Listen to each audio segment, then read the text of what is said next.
These are the VRS Direct Force Pro pedals. So it's a high-end product, stainless steel construction with an industrial aesthetic. Very, very adjustable. All three pedals, the pedal faces in terms of height, depth, angle are fully adjustable, and overall pedal angle is also adjustable. Now, if we look at the throttle pedal first, we have quite a unique design here. So we have a rodless spring, which doesn't quite look right to the eye, but functionally performs extremely well. Absolutely no friction whatsoever, so really nice smooth response. And we have a lot of adjustability here in terms of initial starting force, preload, and also overall force and pedal travel. So if we move on to the brake, we have similar levels of adjustability, a very high-end, heavy-duty construction. We have the blue spring on here at the moment, which tolerates a 65 kilogram maximum force. Also supplied is the optional red spring, which doubles that to 130 kilograms. These are linear springs, which is not normally how a real-life brake pedal feels. So we have this very clever mechanism on the back here, which basically turns that into a progressive, more realistic feeling, which gives you quite a decent bit of travel for low-level trail braking, and then more of a ramp up when you're really braking much harder. And we have this tie rod at the top, which is fully adjustable, along with preload, so you can really fine-tune that exact force shape to your preference. On the clutch, we have a similar level of adjustability in terms of pedal face and also the shape of the curve. So we try to emulate a clutch plate, which is stiff initially and then flattens out as the clutch gives way. So that's emulated here with a small amount of adjustability, including overall travel as well. So we're very happy with this product, and we hope you are too.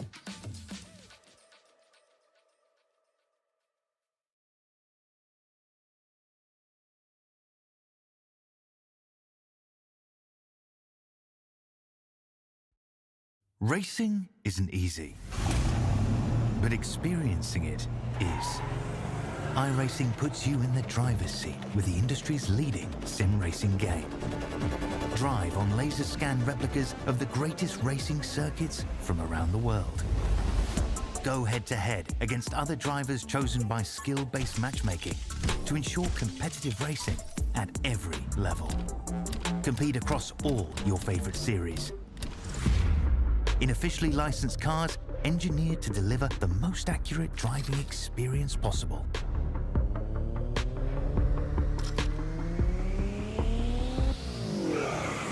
Join a race or host your own with players from across the globe.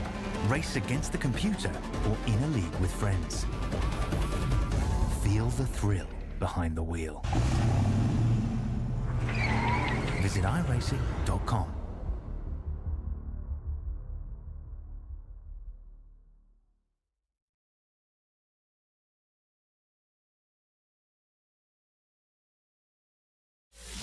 If you're looking to get serious in sim racing, one of the first things to do is upgrade your wheelbase and pedals. The powerful force feedback in our direct drive wheelbase makes a huge difference, and our highly adjustable precision pedals will give you the consistency you need to improve. So you'll not only get the best value for your money, but you'll also benefit from our quick, local shipping from Australia and save even more. Our transparent pricing has GST included, so there's no nasty surprises at checkout or further customs delays and charges. And if you're near Melbourne, you can simply pick up your hardware from our showroom and get a free product walkthrough from one of our VRS coaches. We offer excellent customer service after the sale, and our hardware is made of the highest quality components. To get yours today, just go to the URL on the screen or click on the button below. But hurry, stock is always limited due to high demand. So if you want to get faster, sooner, VRS is your answer.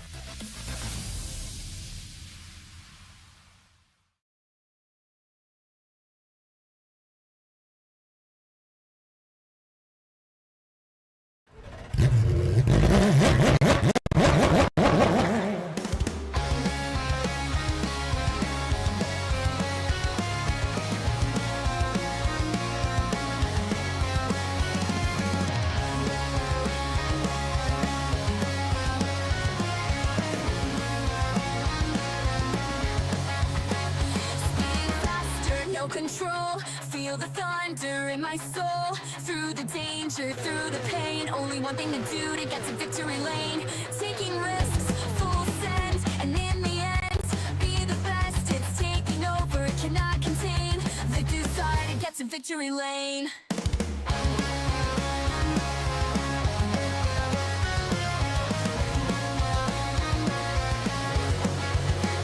hear the echoes of the past, the roaring ghosts that never last. But here I stand, the finish line, one last race, one last time. Through it all, get past the pain, cutting laps, making gains, feeling tired, get to my aim. The desire to get to victory lane, speeding faster, no control. Feel the thunder in my soul. Through the danger, through the pain, only one thing to do to get to victory lane. Taking risks, full send, and in the end, be the best. It's taking over, cannot contain the desire to get to victory lane.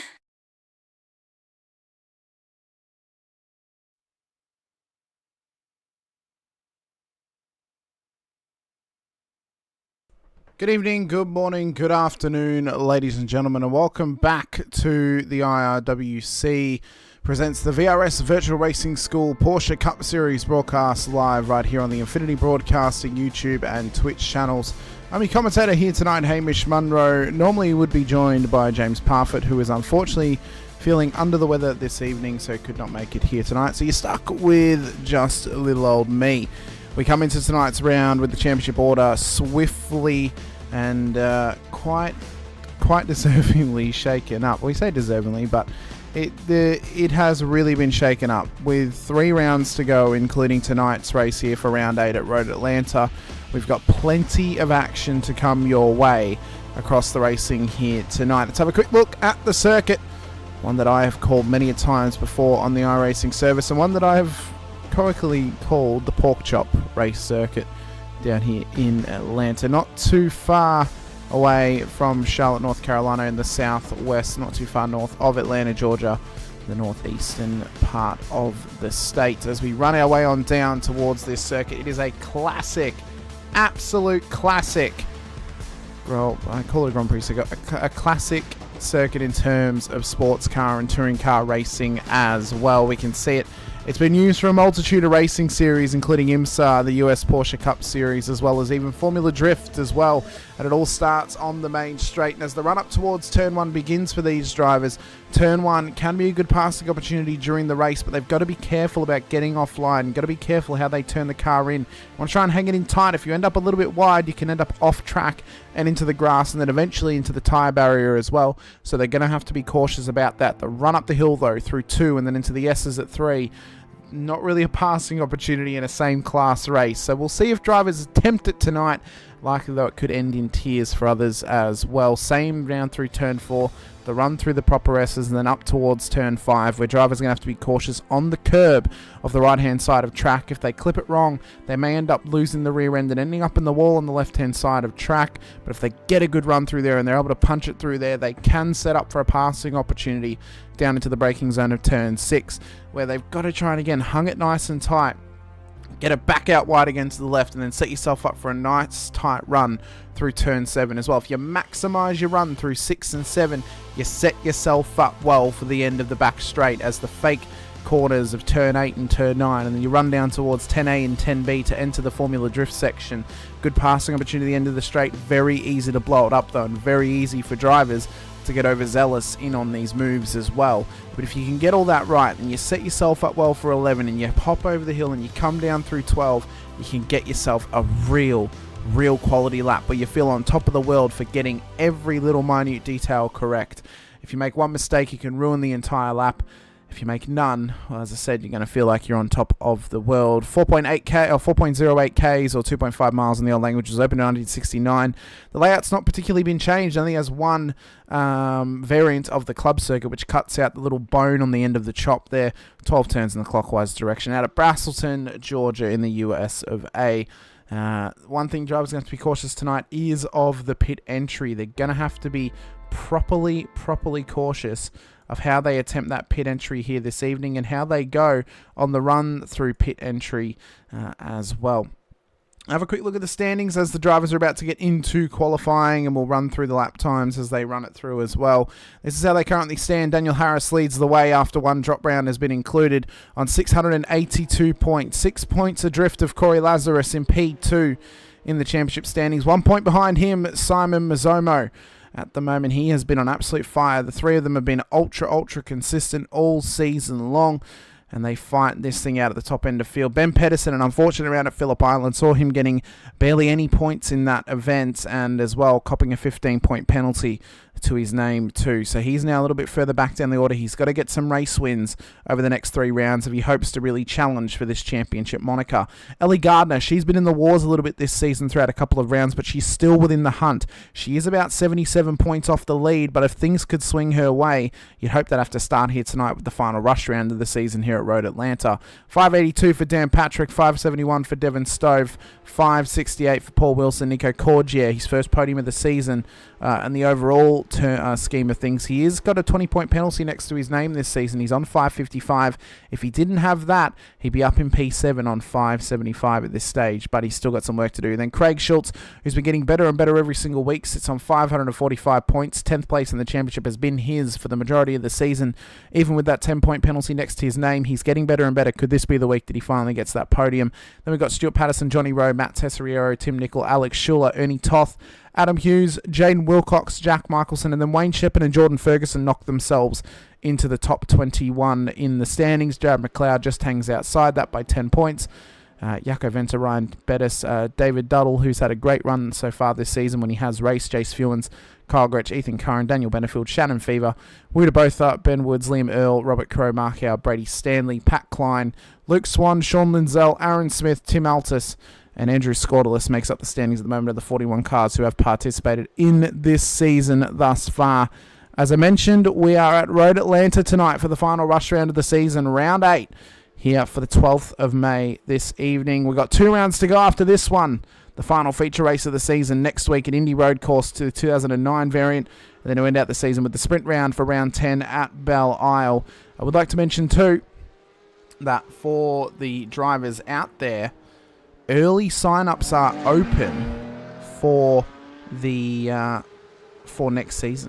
They're open for the drivers who have participated in 3 or more rounds of Season 1. Their season campaign can get started nice and early as they can already register for Season 2. They're going to have a week before this sign-ups go public, and then more and more drivers will try to get involved as we are into qualifying. First laps are about to come to an end. What can Corey Lazarus do?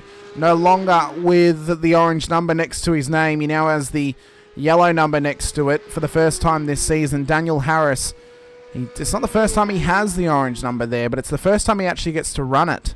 As when he last had it, it was leading into Thruxton, which he missed that round. So Lazarus starts his first lap in qualifying. We'll see what this lap time's going to look like. What can Schultz do? And what can Mazzomo do as well? They've picked up a new teammate in Jaden Wilcox leading into this round as well. So they've got a bit more support for Mez as he challenges for the title. Mez goes first, but Schultze's teammate goes a bit better with the tow. 122.47 for Schultz. 122.63 for Mez. Their new teammate in Jaden Wilcox. What can he do as he crosses the line? The lap time has not counted on that run, so he'll have to have another crack at it. Harris, the championship leader, goes to the top. 121.24. So the times are coming in quick and fast. Wilson's had a good time. Tessariero with a mid-23. Ferguson got a mid-23 as well. Schuler with a 22.5. So the times are going to get faster and faster as we go along. They're going to come in short, sharp, and sweet. Drivers are going to have to keep it clean. Off tracks, incredibly difficult to avoid at this circuit. You've got to be inch perfect to not get off tracks but get the maximum amount of pace out of the car. Lazarus in the 404 privateer entry will run it up around turn 11 and then down through turn 12 with the fastest sector in sector 3. Can he go to the top ahead of Harris, or is he going to slot into P2? It's P1, 121.12. Within the first 5 minutes of qualifying, Lazarus has claimed provisional pole for the moment, but there's plenty of opportunity for drivers to snap that out of his fingers all throughout proceedings. Once again, our race controllers tonight as Tim Nicol gets P8 on the road, but he just got swiftly knocked down. Race controllers tonight, as always, we've got the great Greg Favell back as the CRS, Jack Anderson out there as an offsider, and then Lucas Burt as the safety car driver. Mez goes P2, but Pedersen goes better, 120.76. What can Harris do as he crosses the line? 120.58.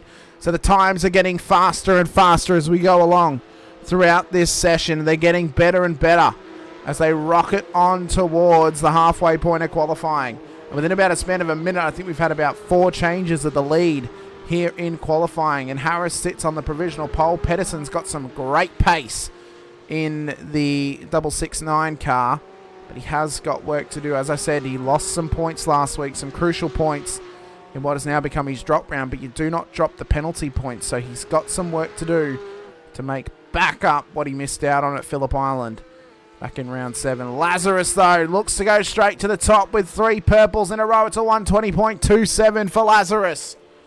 He wants the lead of that championship back again, but he struggled in the rush rounds this season.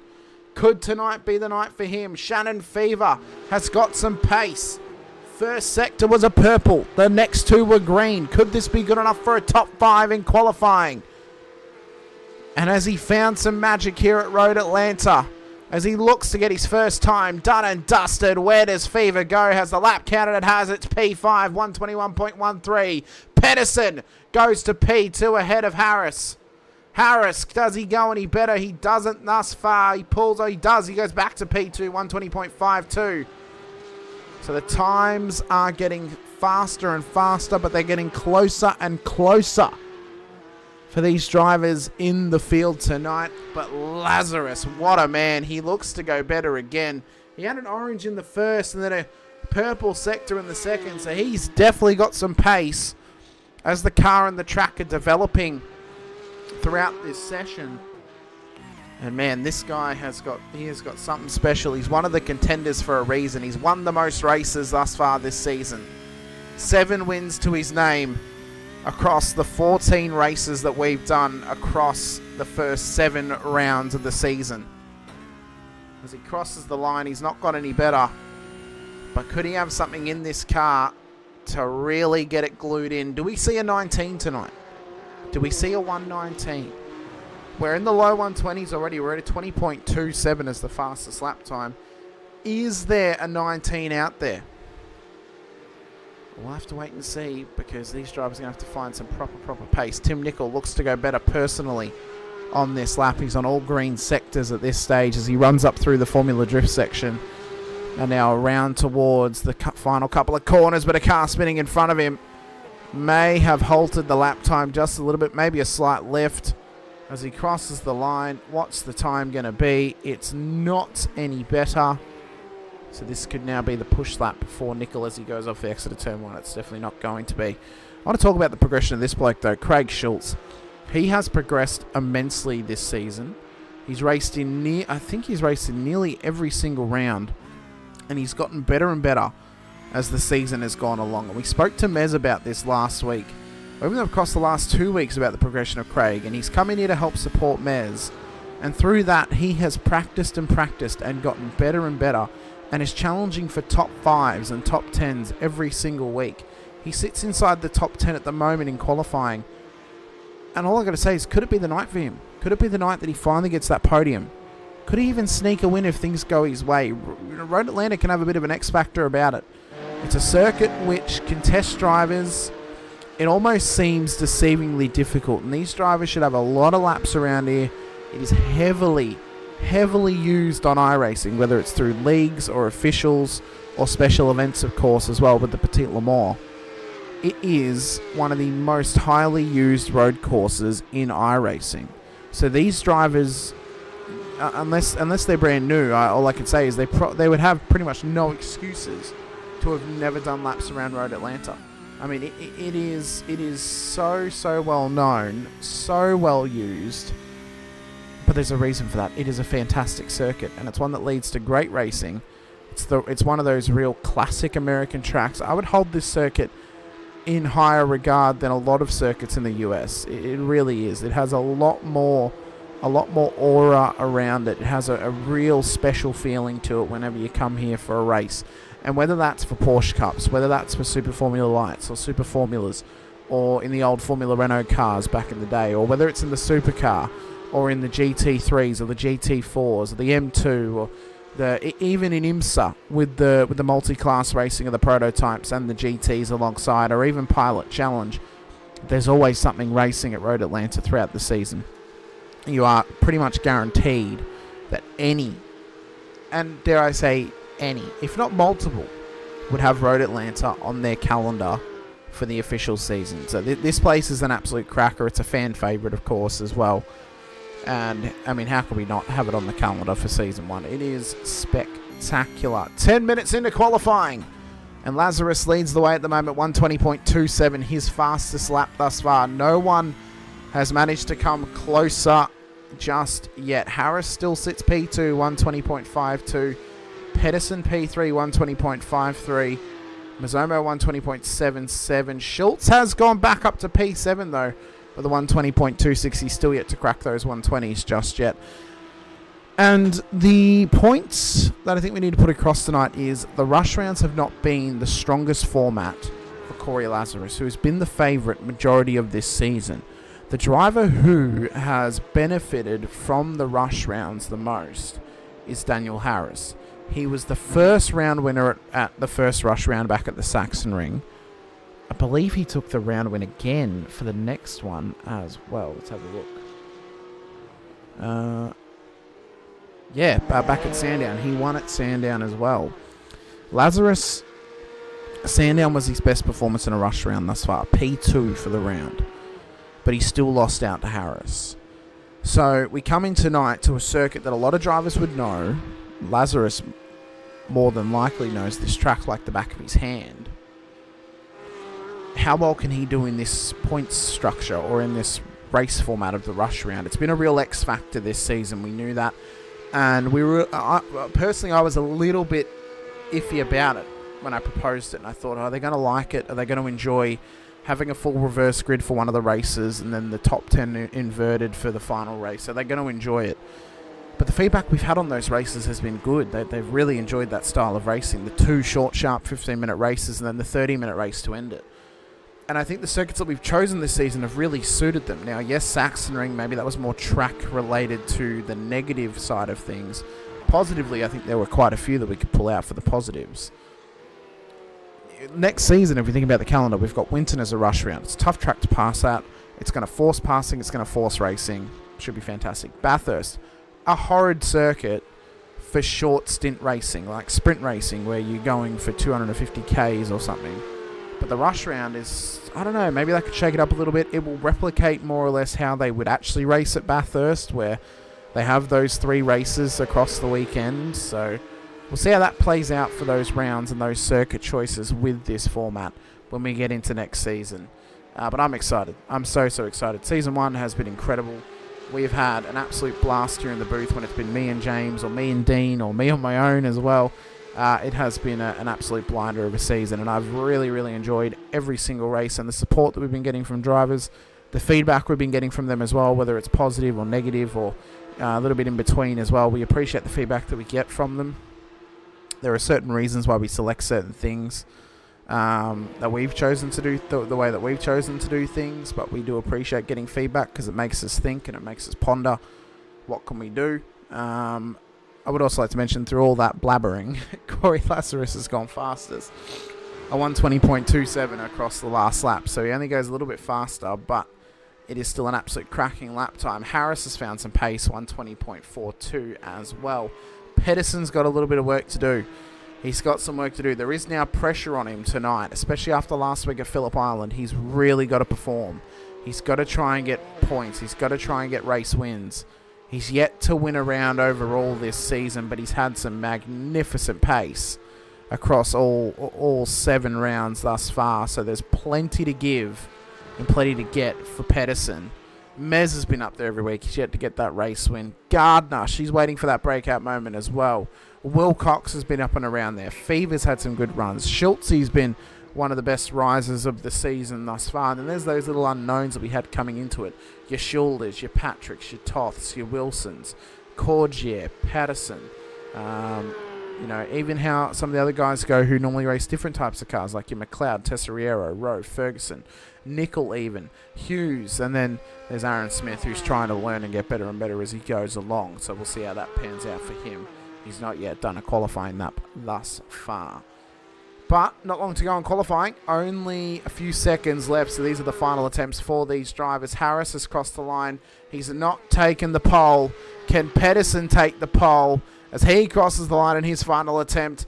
It's not gone any better. What about Gardner in her final run to the line? 10 seconds left. She'll get cut off at the 15, being that it's a rush round tonight. So she's got to push this thing all the way to the line. Dying seconds, only a few left. She crosses the line. Did she go any better? She didn't. Qualifying is done and dusted. And Lazarus has claimed another pole position for himself here this evening. As we head in towards race number 1. Let's have a look at your starting grid. Corey Lazarus will start pole alongside Daniel Harris, the championship contenders, with Pedersen and Mazomo in behind, and then Gardner there as well. The top 5 in the championship start top 5 in the race. You could not believe it to happen. Wilcox, Fever, Schultz, Schuller, and Patrick will then make up our top 10, as Toth and Wilson will make up the 6th row, with Corgier and Patterson, McLeod and Tesseriero in behind, Rowe and Ferguson making it all VRT 9th row, with Nickel and Hughes, and then Smith in the back row of the field, the race controllers who I mentioned, the CRS in Greg Favell, the offsider in Jack Anderson, and then the safety car driver Lucas Burt joins us once again. Much appreciations to those guys for being with us. And now the pressure's on. The final rush round of the season. 3 races to crown a round winner. 3 races which offer to be, tactically speaking, you're trying to garner good points. A round format where we've never seen someone get maximum points out of it. No one has ever taken 120 points leaving a rush round this season, and if they don't do it tonight, then that means we finish season 1 with the driver never doing it. That'll be a stat that I will sell to the cows when taking them home into the field. That is one that I will sing to the heavens, ladies and gentlemen, is that we never got such a dominant racer and such a dominant winner in the rush rounds that they garnered all the points. We never got it thus far this season. Pedersen is, for whatever reason, hopped off the grid. Mez is there. Pedersen's back there now, so we'll see how they go. We do await the start of this race, and we await Daniel Harris, Corey Lazarus, Schuller, Tesseriero, Ferguson, Hughes, and Smith to join the grid.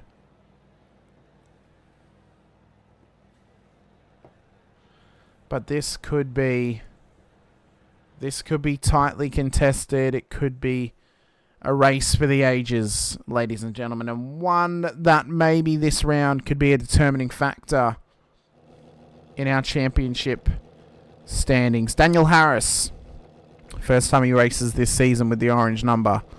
Lazarus wants to gain it right back from him. But we'll see how it pans out for them here this evening, and we'll see how it works out. Whose favourite works out to be, as they will go racing for 60 minutes next week in Indy, and then 20 and 40 minutes at Belle Isle for the final round of the season to end out May, before we have a few weeks off as we get prepared for Season 2. But Season 1 has been an absolute blinder. It has been an absolute cracker of a season. Could not appreciate the support any more than what has been given to us, though. Lights are up for race 1 this evening. Lazarus on pole, Harris alongside, Pedersen, Mazomo and Gardner are right there as we are underway for race 1 this evening. It's a rocket ship for Harris off the line. Lazarus has bogged it up a little bit. They're getting door to door already on lap 1. And as we run up around turn number 1, Harris has been caught out on the outside line. The scramble begins here this evening. Who is going to get the benefits as Lazarus has gone off the track at the top of the hill? Lazarus out of the lead, and here comes Pedersen up the inside, takes the lead before the S's. Lazarus has gone off track. We'll get a better look of it at the end of lap 1. Pedersen leads. Harris may be trying to redress. Possibly there might have been some contact made. But this now puts Mazomo and Gardner up onto the podium. Wilcox is there too. There's been a real backing up of positions here. Harris is trying to redress, but I don't know if there's any point. I mean, he's so far back. Remembering only the top 20 positions are worth points tonight, so one driver is going to miss out. Currently, that's Aaron Smith in P21. But Ben Pedersen leads the way as we come up towards the end of lap 1. So let's try and get a better look at what happened up at the top of the hill with Corey Lazarus. And I'm going to assume Daniel Harris. So, well, he's already going off track there. So let's have a look. Oh, hang on. So he's already off. So how has he ended up off track? Oh, there's been contact made with Harris. He swiped the back of him and then he served him off the road into the grass. Oh, okay with that. We'll see what race control say about it. Ernie Toth's off the road at turn 1. Daniel Harris is trying to fight his way back through the field as well, so it's all happening. Once again, what has happened to Ernie Toth down at turn 1? Oh, backwards, and then Lazarus has clipped him, so I'd say there was a little bit more to play to that a bit earlier on, so is this possibly the start of it? So Lazarus is trying to get past him. Toth's then, oh, he's kind of gone off track, and then he's into the wall, and Toth is hard off the road.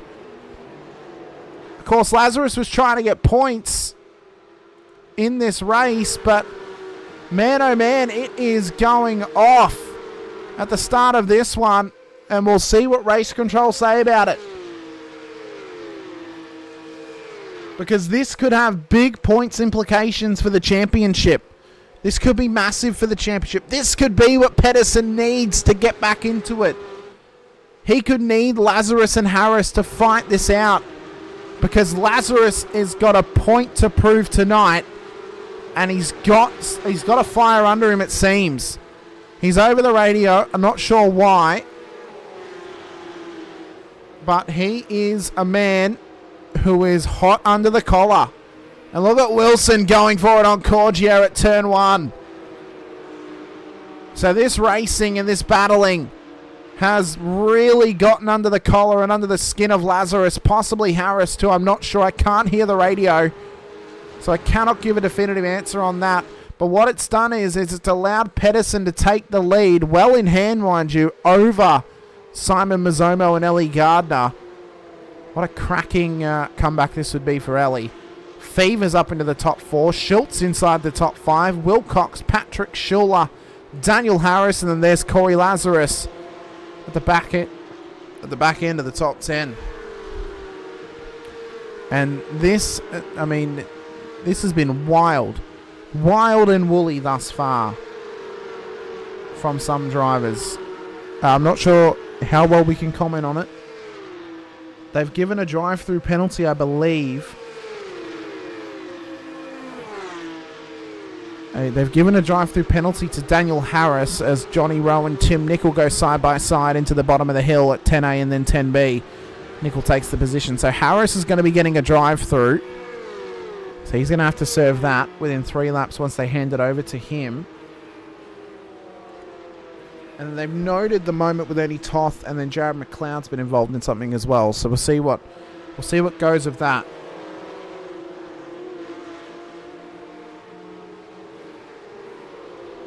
I believe McLeod may have called in the rejoin from Lazarus, possibly. I'm not sure. Cordier, though, is off the road, and he's off the road hard down at the exit of turn 4. So what has happened to Nico Cordier to end up off the road down there at turn 4?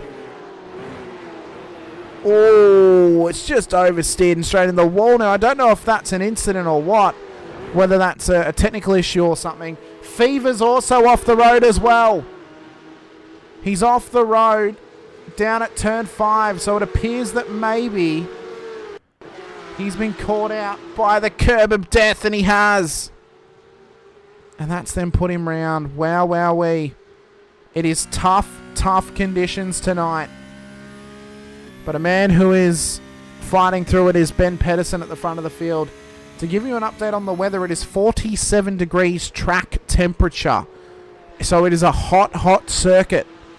So it's low grip, tough conditions. Harris is into pit lane to serve that drive-through penalty. But this has been such a hotly contested race, and one which has already claimed quite a few drivers. Wow, wowee. What an event thus far. So now Harris, I mean, it's unlikely he's going to get no points tonight, as Johnny Rowe Has ended up off the circuit further back. He's kept it going as he battles away with Harris here. But Harris will be hungry now to gain back points. He'll be hungry to try and fight his way forward here this evening. Maybe if he can get up and around P10, that he gets good points, then he gets a better qualifying, or a better grid slot, I should say, to Corey Lazarus and Pedersen as he runs around the outside of Rowe. Gets the job done that time. Cuts the nose a little bit of Rowe. That may get called in. We'll see what race control have to say about it if Rowe calls that one in. I'm not sure if he will or not. But that there was contentious. And I can agree, or I can tell you as well, that they are investigating the Ernie Toth and Corey Lazarus moment. So that's not over just yet. That could very, very easily turn into something worse for Lazarus. He may get a drive-through. I'm not sure, but we'll see what they say. I mean, Toth may get one. Lazarus may get one. We'll see. We'll see what happens throughout this race. Mazomo, though, sets the fastest lap of the race last time by 1:20.95. So he started to turn the taps on in the Racecraft Simulations entry for 9.5 Sim Sports, trying to chase down Ben Pedersen. He wants a race win next to his name. Does Mez. So does Pedersen at the front of the field. Gardner would love to get a race win herself. But is it going to come down to a little final couple of minutes dash between them, or are they just going to settle in to the end of the first rush race of the meeting and head into race 2 at the back of the field and just try and fight their way forward for some solid points if they can? Nickel is off the road up at turn 7. I'm not sure what's happened to him down there. He's just ran it a little bit wide, I think. Let's have a gander and see how this has occurred to him. Oh, rear end goes round. Typical Porsche stuff. No ABS, no TCS. And a rear engine car, and it's not sitting pretty. Pedersen, though, has set a new fastest lap of the race, mind you. Fever wants it down the inside at turn 10 on Tim Nicol. He gets that job done nice and swiftly for Shannon Fever. Race controller gotten over the radio. I'm not sure why. We'll see what they say. But we have got...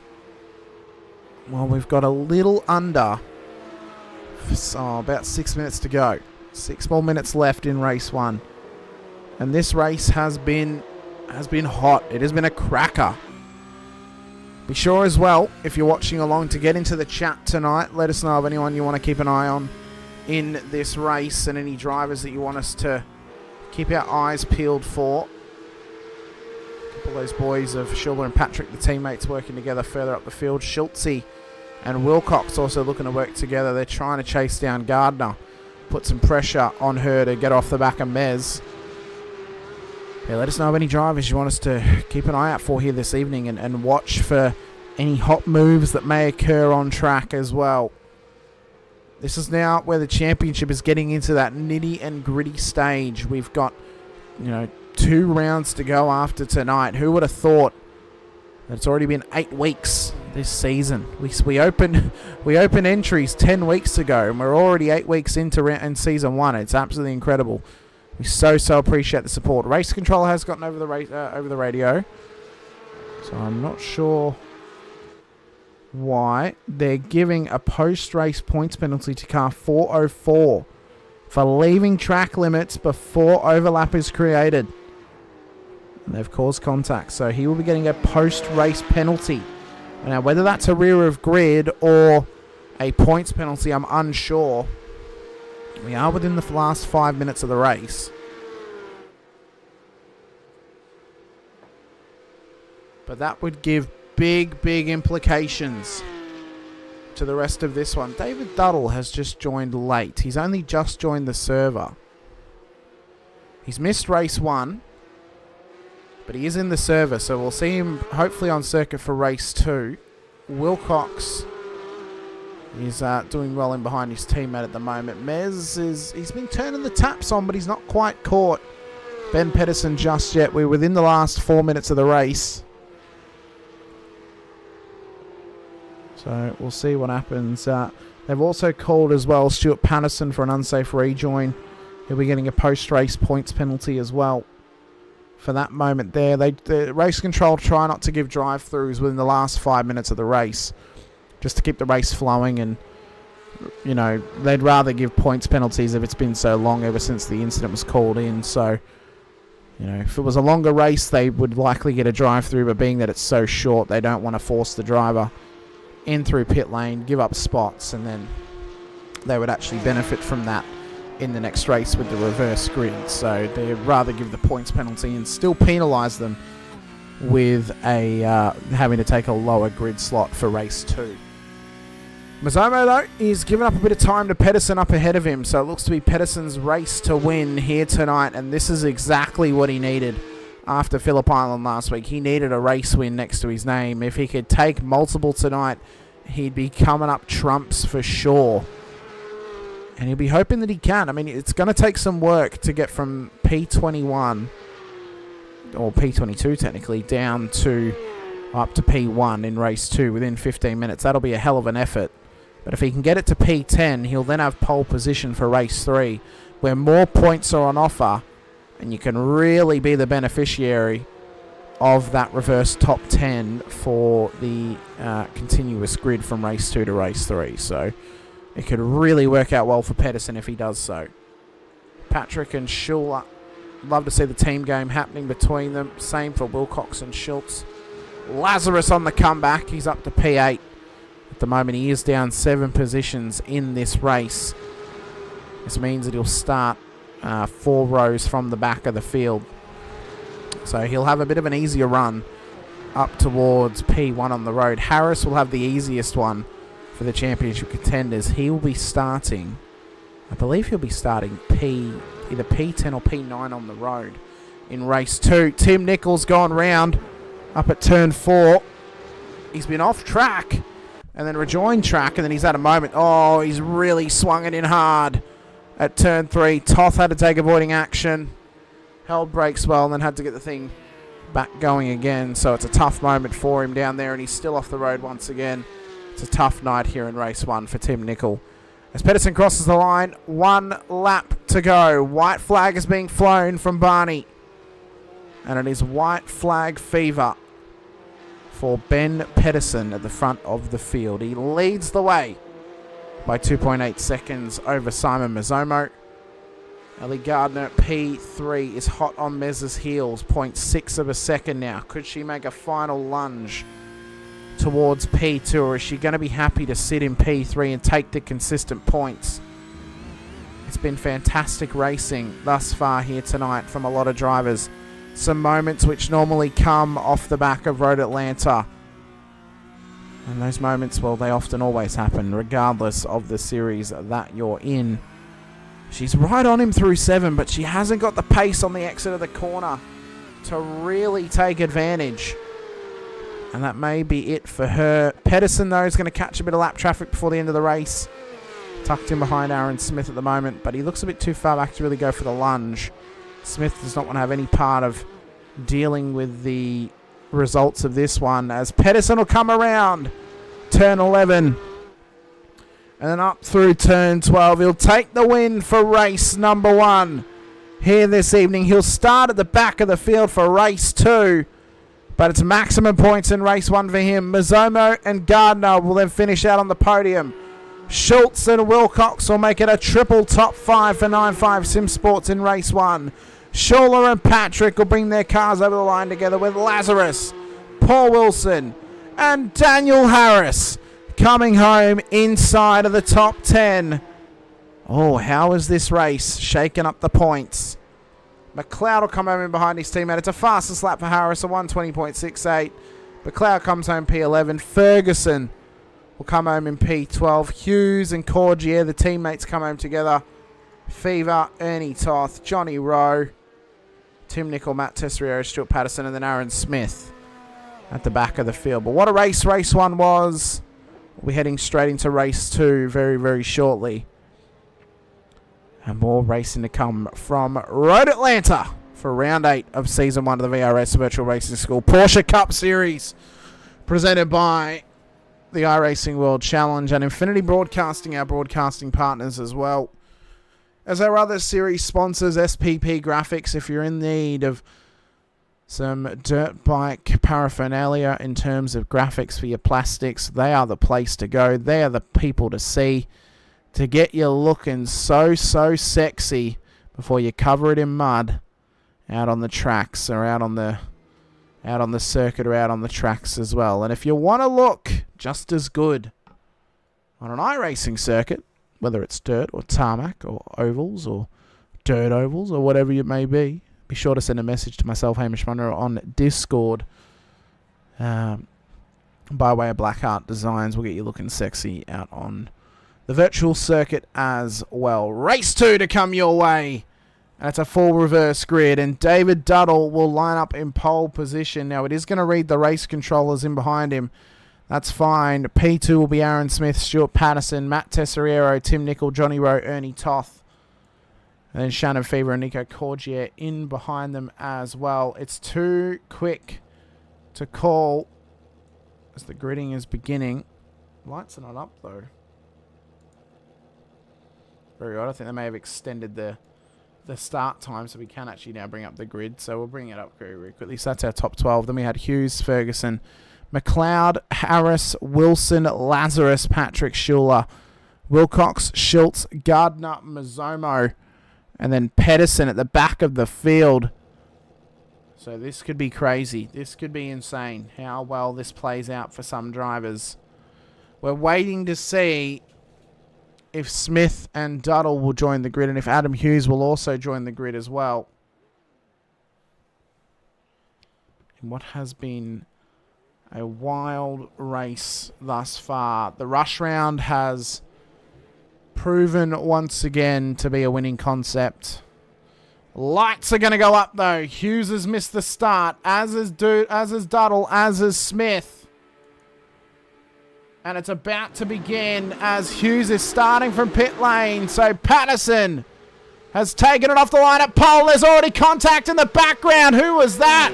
That was Wilcox. And Gardner has been involved as well. We'll get a bit of a replay of that at the end of lap 1. But it's already carnage here, as the reverse grid often seems to be. As we run up towards the top of the hill, drivers are trying to go for any little position that they can. What a start, though, from Harris. Up 11 off the start line. Lazarus is up 9 as well, into P9 on the road at the moment. But wowee, Patterson leads to Nicol, to Tessariero, to Fever, to Daniel Harris. Back inside of the top 5. 3 wide at the end of the straight into turn 6. Somehow they made it work. Somehow they made it stick. And Harris is up onto the podium and now looks to chase down Nicol and Patterson at the end of the straight, who may begin to battle here. They may begin to battle. I believe Wilcox has gotten it going again at the back of the field. Patterson and Nicol, though, down towards turn 10A and 10B. Nicol on the outside line gets the move done on Patterson. Harris locks in behind them. Is there going to be a move in the background with Mez trying to get it done on Wilson? He couldn't quite get up to him. He's got Pedersen on his heels as we run up the hill and over turn 11 for the crest, and then down through turn 12. Mez down the inside of Wilson. Can he get this job done? He has taken the lead in an incredible spot.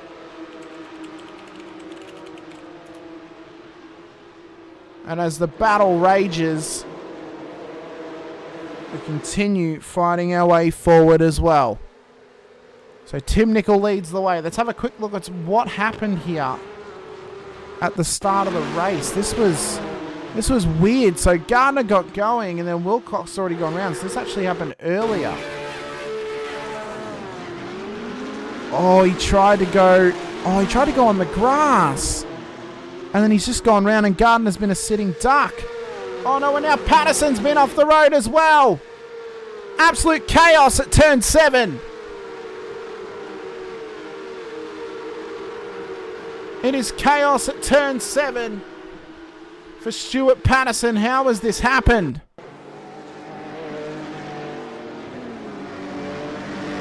He's just run it wide. He's just run it wide. What a shame. So Nickel leads to Harris, to Fever, to Tesseriero, to Toth. Corgier, Lazarus, Roma, Zomo, McLeod for your top 10.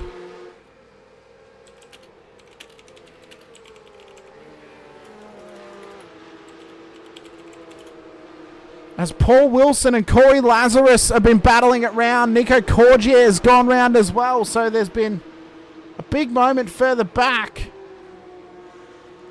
So what has happened? So Lazarus was trying to cut it down the inside of Corgier, and he's been sent. And then into the wall went Lazarus. And the car's having to take evasive action through all of that. That there was one of the wildest moves I have seen. And one of the wildest moments of this race thus far. And Corey Lazarus may have some answering to do, because he tried to pass him down the inside off track.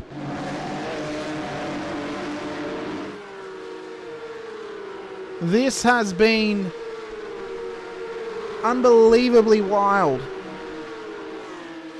Thus far, it has been a race of attrition and a race of trying to keep it clean.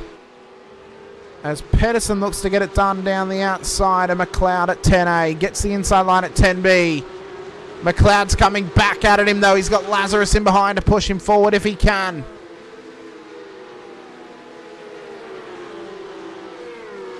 And Lazarus sends it through in a wild moment at turn 12 as well. So their battle is raging hot. These have been some hotly contested competitors thus far, and the moments on track have been wild. Oh, what the hell? McLeod's had to go off track. Lazarus has come through. What in the hell has happened there? Why has McLeod had to go off? Has he just had to back out? Has he got some damage? This has been one of the weirdest races I think I've seen all season, as Harris has now taken the lead from Nickel. Fever up on the podium. Toth, Mazzomo, Tesseriero, Rowe, Pedersen, Lazarus and Patrick for your top 10. But this has been one of the weirdest rush rounds we have seen all season. I mean, race 1, chaos. Complete chaos. Race 2, this has been wild. Absolutely wild. As Dan Patrick and Paul Wilson battle along, they've got Schultz and Lazarus in behind. And then Schuler and McLeod. Lazarus is dropping positions here. He is carrying some sort of damage. But maybe he's aiming for that pole position. Oh, as Schuler's just disappeared, but he's back. As Lazarus may be aiming for that pole position of race 3. He knows that he's in for points at the moment. The issue is for Lazarus, if he gets a drive-through for that moment, then he'll be out of pole position territory, and he'll have a lot of work to do across the 30 minutes of race 3. As Lazarus has been off the road with Johnny Rowe. Has there been more contact made? What? Oh, no, he's run it wide into the grass. And then crosses the corner. So they were actually in separate incidents. He now rejoins the circuit. So it is... It just appears that the walls are crashing around Lazarus at the moment. That's what it seems to be. This just seems like a bit of a... It seems like maybe an early drop round for him. Or a late drop round, I should say. Because... this has been one of the weirdest performances I have seen out of Corey Lazarus thus far this season. This has been... This is not like the racing that he had, or the racecraft and the race formatting that he's had. Now, maybe that has to do with the track temperatures tonight. 47 degrees, they're difficult temperatures. It's a fixed setup. It's difficult conditions for these drivers trying to keep these cars on the track. Fastest lap for Daniel Harris, 120.82. But this has been such an out-of-character race for Corey Lazarus, where it almost doesn't seem like he's driving. It does not seem like that. He comes through pit lane. I'm going to assume it's a drive-through penalty. Quite possibly, although he looks to be parking it up. So it may be night done and dusted for Corey, or it could be a stop hold possibly as well. We'll keep an eye on that one. We'll see if he rejoins the circuit or not. But cool heads may need to prevail here for Corey Lazarus. So we'll see what happens. We'll see if he can cool off. get himself prepared, get back in racing again for race 2. And I think he's back out on the road. 1 minute 57 was the stop, so maybe just a little breather. He pulled it over. I don't think he needed to do a stop and hold. I think it was just a drive through, but he's back out there. He's given himself some gap. He's had that little breather, and now he just pushes on. So it's a tough night on the road for Lazarus thus far. He's got work to do, but you know that's we have those races sometimes. We have those races. Maybe he was getting a little bit overzealous with some of the moves with some of those drivers. I'm not one to talk. I'm not at his level, but you know we have those sorts of races, don't we? And I think we can all attest to that. That we, in all our experiences of racing, have had races where it just hasn't gone our way. Nothing seems to go right, and we end up in a negative mindset as well. So hopefully for Corey, he is trucking on better, and he has a better race in race 3. But that is how the cookie crumbles sometimes when going racing, especially at Road Atlanta. It's a tough circuit, tough place to go racing. As Johnny Rowe and Dan Patrick. Oh my God, that looks messy as hell. Dan Patrick and Craig Schultz. And Rowe's off the road up ahead. So what has happened here? So Patrick has just served the back of Rowe, and then Schultz is coming nowhere to go. So again, I think the word of the night is overzealous. Maybe some drivers getting a little bit overzealous or overamped with how they're sending it through some corners, and they're getting pulled back a little bit by that. I'm not sure. It's been a great race thus far. I mean, if you love chaos, you'll be loving this. But there has been, through all of the murky waters of the chaos that's been ensuing, there's been some little diamonds that have been dropped all throughout with some great battles and some great passing opportunities as well. Someone set up the inside of Tesseriero. He's got that job done. Mazzomo's now up the inside of Toth. He gets that job done and back inside the top 5. In terms of your round podium, I believe Mez would currently be leading if they finish where they are. He'd be leading us into race 3 as the round leader. He'd hope to be getting his first round win tonight. That would be spectacular for Mazzomo. For your reverse top 10 for race 3, currently provisional pole is Alex Schuler back in P10 on the road at the moment. He's doing an exceptional job thus far. 5-minute warning though for heat number 2 here tonight in the rush round format, as Lazarus is just out there setting fastest laps. At the moment, 120.8 from him, so he's getting his head back into gear and preparing for race number 3. He will start from the back of the field because of the fact... Oh no, Matt Tesseriero's gone round. How has this happened to Tesseriero? It looks self-inflicted. It looks like the rears have gone from him, and it's bang straight in the wall. And that there is a tough moment for Matt. He's trying to get this thing going again as Rowe and Schuler continue their battle up the road from them. That's Toth and Pedersen into the wall at the final corner. Toth has called it in. What in the hell is happening to the championship contenders tonight? What is happening to them? Oh, that was weird. And we need a better angle of that. That was... So what's happened here? Oh, so Pedersen's alongside. And it looked like Toth almost turned across him there. We'll see what RC say. They'll be breaking it down to the most minute of details, but that there was just a messy move. And Toth's on the side of the road, and he's been allowed to tow back to pit lane.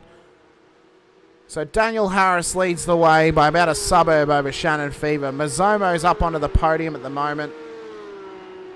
But the big battle pack to have been keeping an eye on is Johnny Rowe, Schuler, Gardner, Schultz, McLeod, Wilcox, Dan Patrick, and Jordan Ferguson.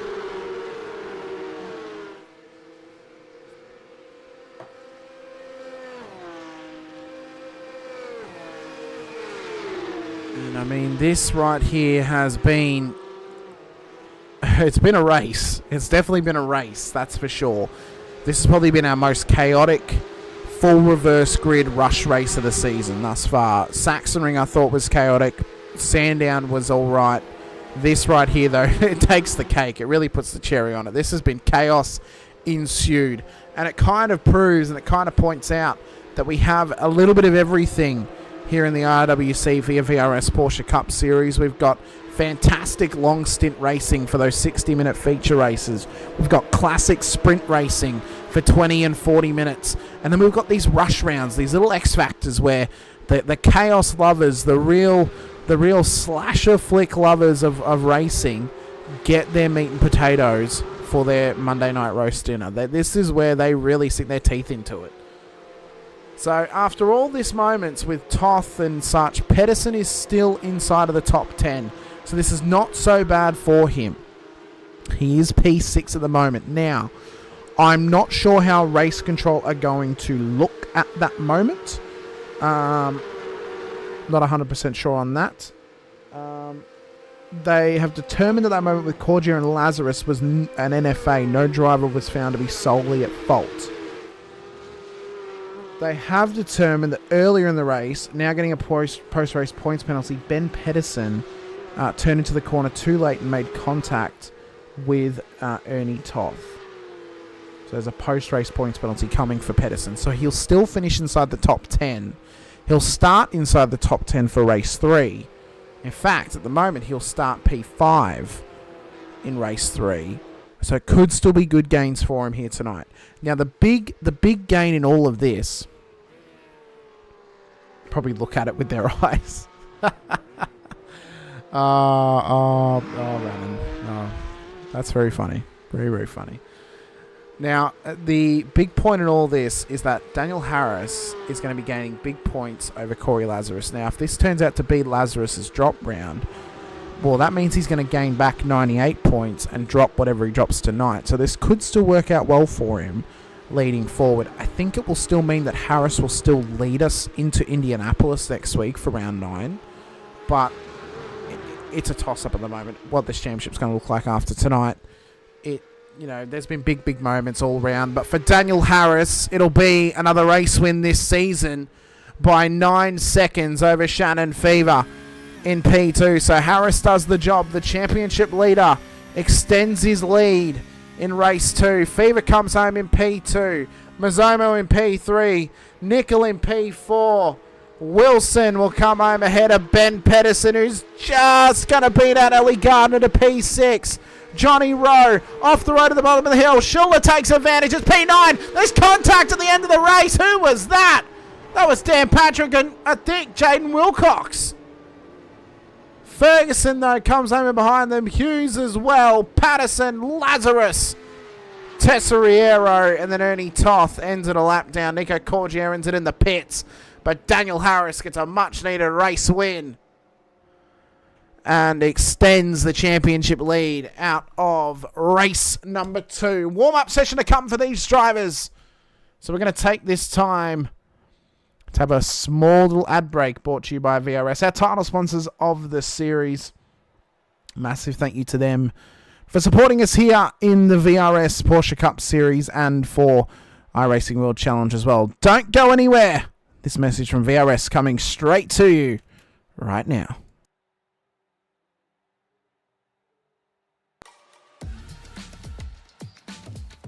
These are the VRS Dark Force Pro pedals. So it's a high-end product, stainless steel construction with an industrial aesthetic. Very, very adjustable. All 3 pedals, the pedal faces in terms of height, depth, angle are fully adjustable, and overall pedal angle is also adjustable.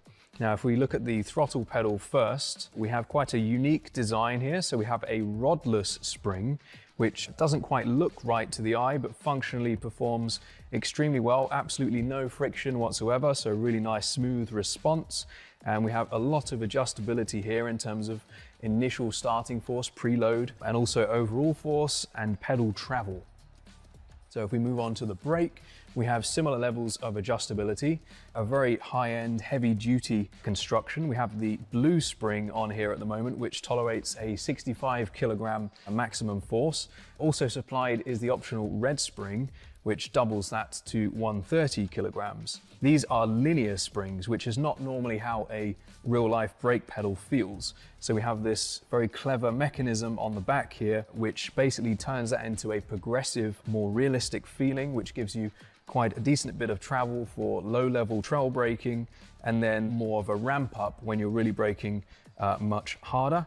And we have this tie rod at the top, which is fully adjustable, along with preload, so you can really fine-tune that exact force shape to your preference. On the clutch, we have a similar level of adjustability in terms of pedal face and also the shape of the curve. So we try to emulate a clutch plate, which is stiff initially and then flattens out as the clutch gives way. So that's emulated here with a small amount of adjustability, including overall travel as well. So we're very happy with this product, and we hope you are too.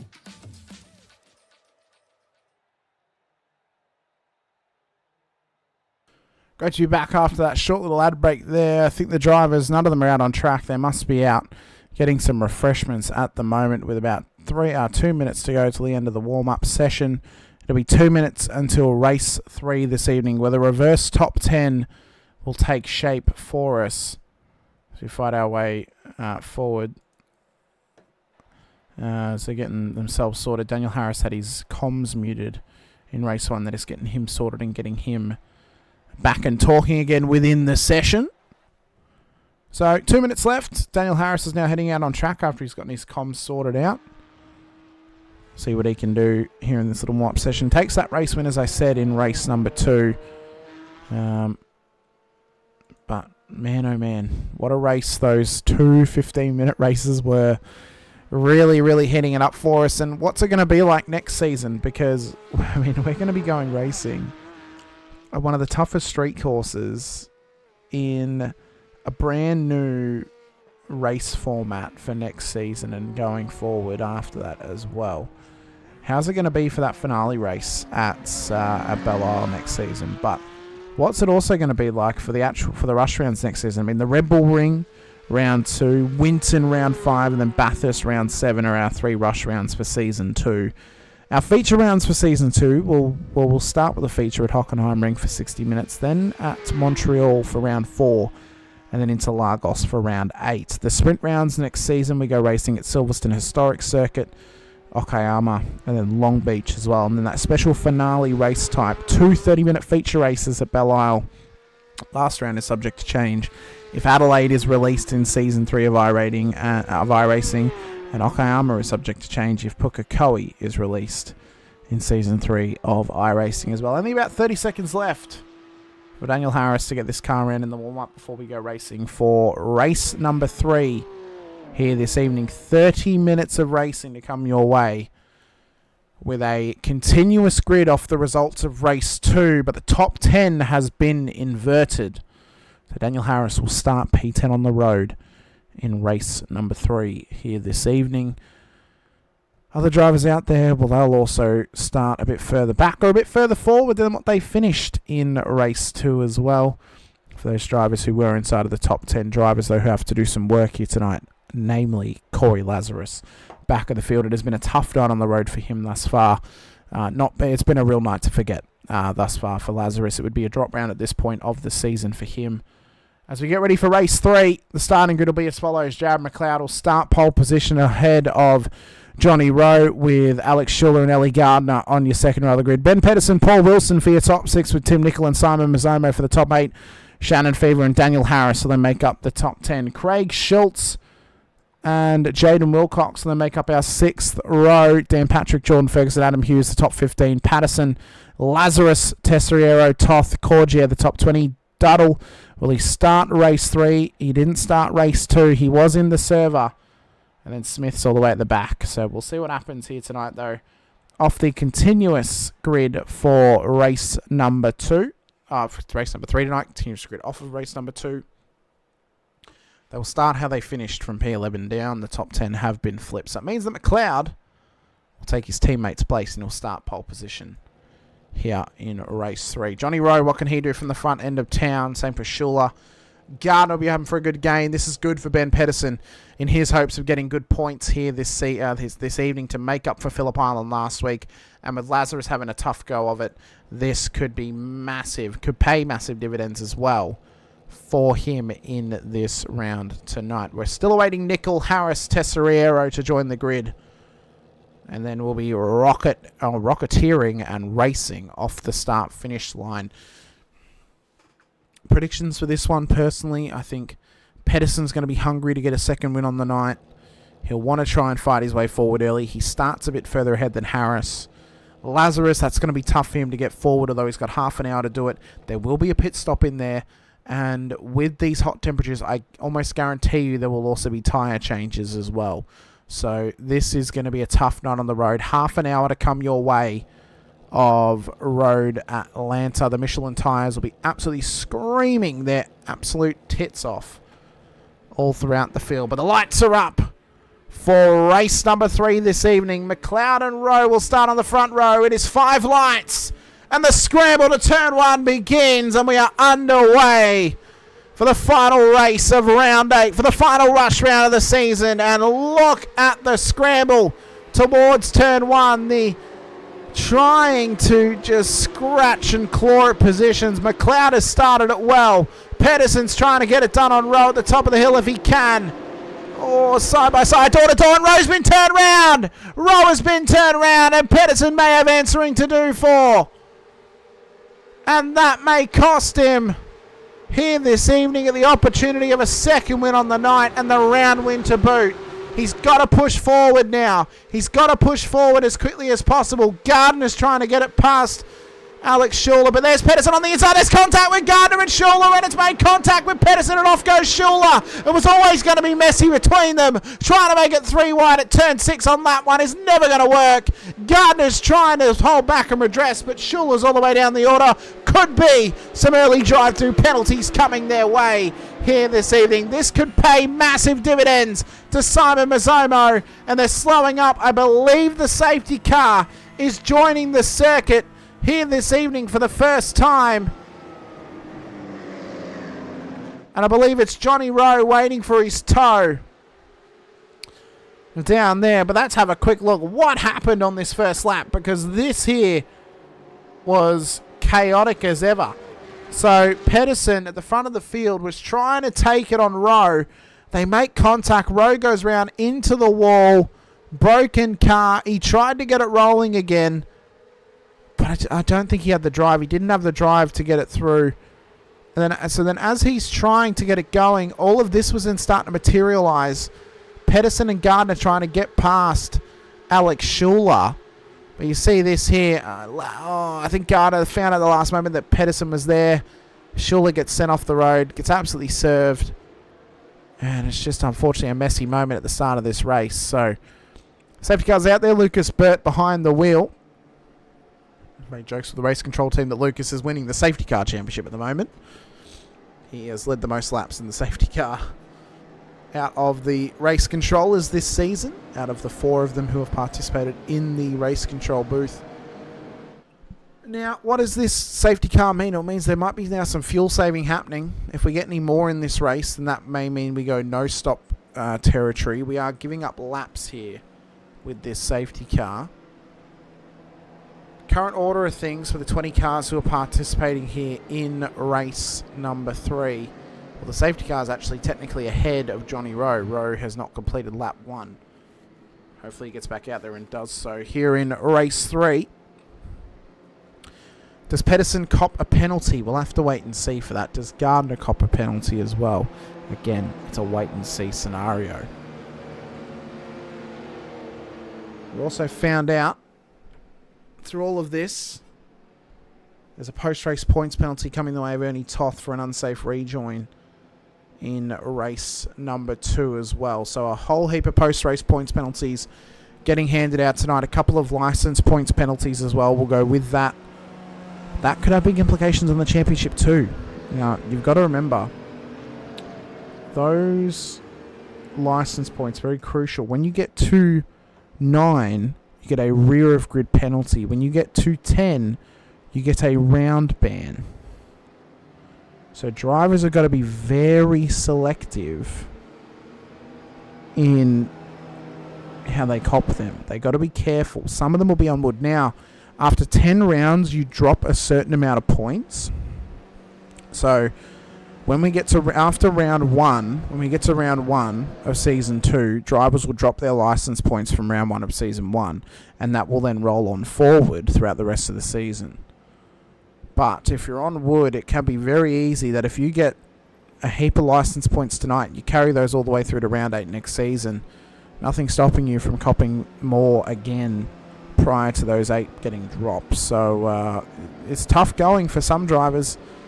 For others, they've just got to try and keep it clean, and that's what we want to try and promote. Clean, consistent racing.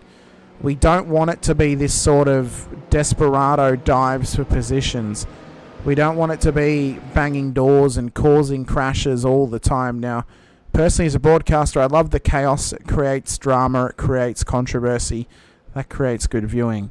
But as an organizer and as an admin, we want drivers to head out on track, have nice, clean, consistent racing, be comfortable with who they're racing around as well, and be willing to try and learn to get better in terms of pace or racecraft or whatever it may be. That's what we're trying to promote with the IRWC. That's what we're trying to promote with the VRS Porsche Cup Series as well.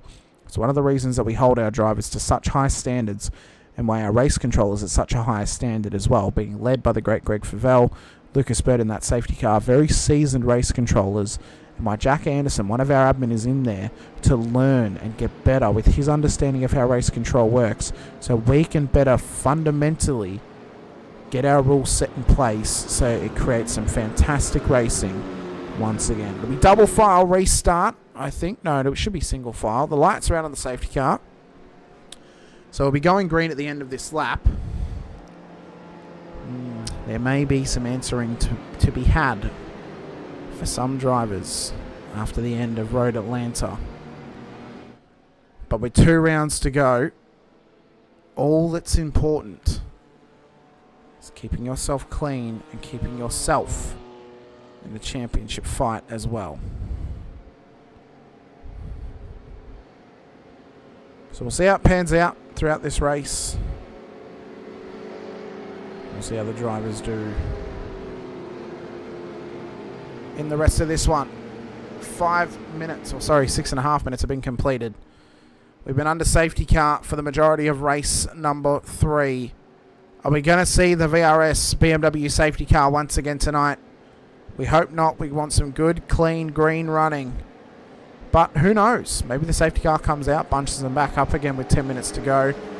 McLeod is going to lead us for green flag running once again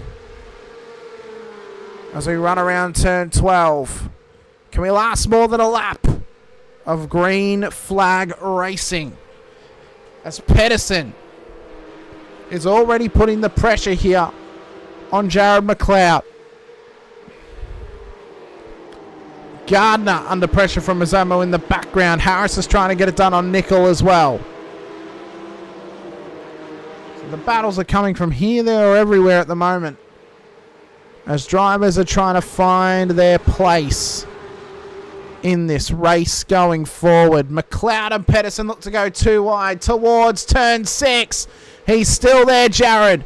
Got to leave the room. Trying to go for an over-under on him. He can't quite get there. And Pedersen now takes the race lead. But how long will it last? Is there a penalty over his head or not? That is the question.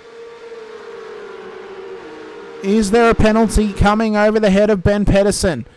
I've not seen anything further materialise in the race control report. So there's nothing to report on that note of whether he'll be copping a penalty.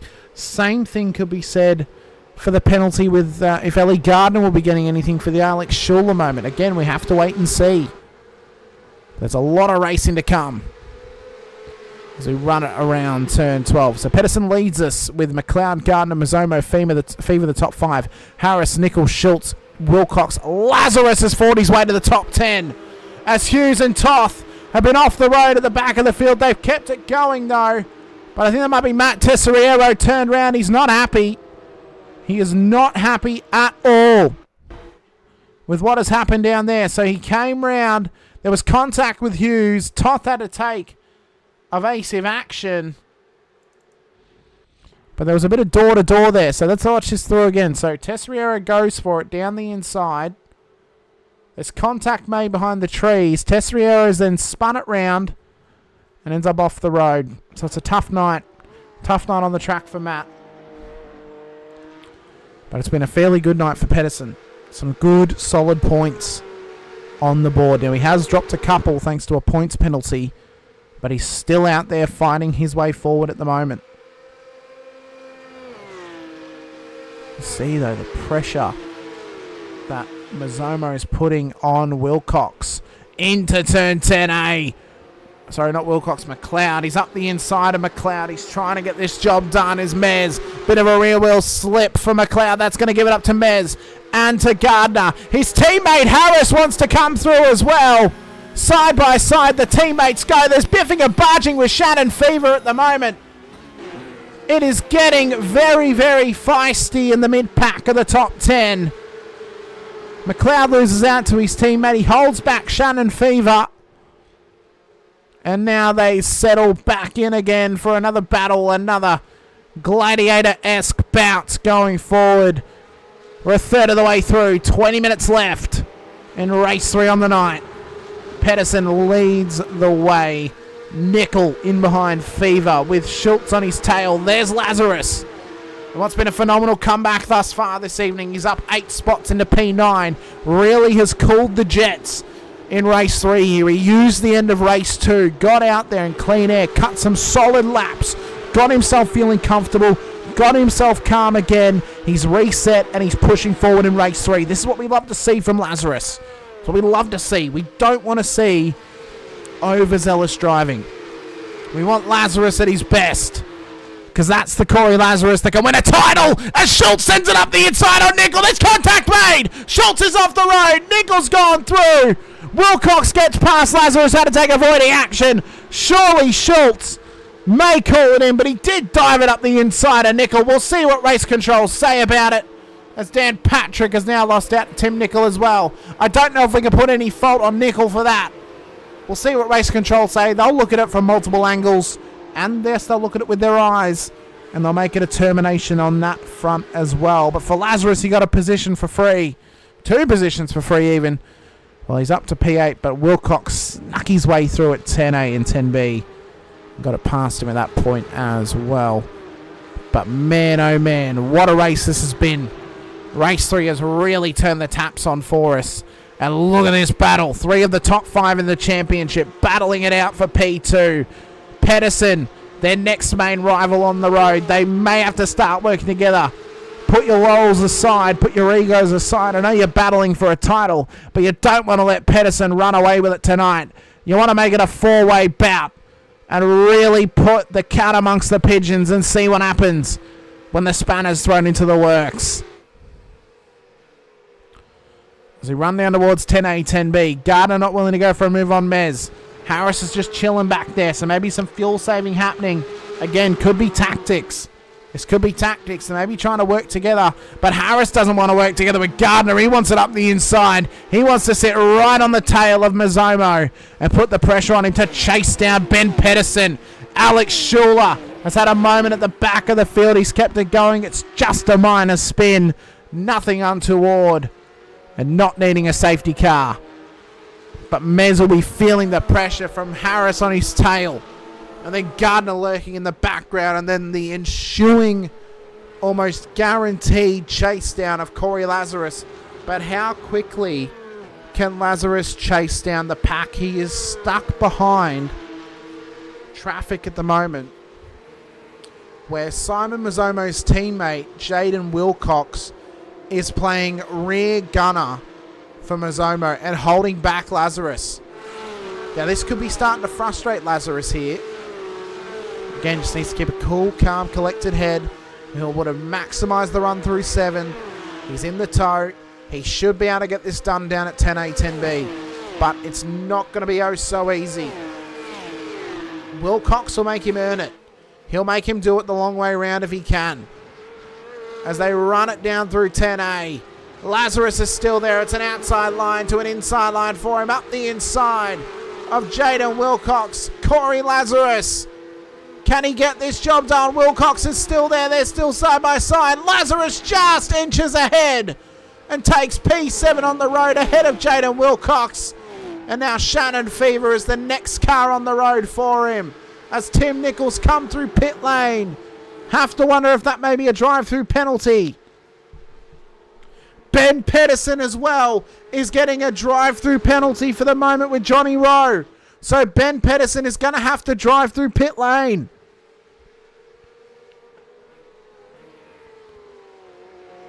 Ben Pedersen is going to have to traverse through pit lane and give up the lead of the race to Simon Mazzomo. It's heartbreak again for Pedersen. Absolute heartbreak for him.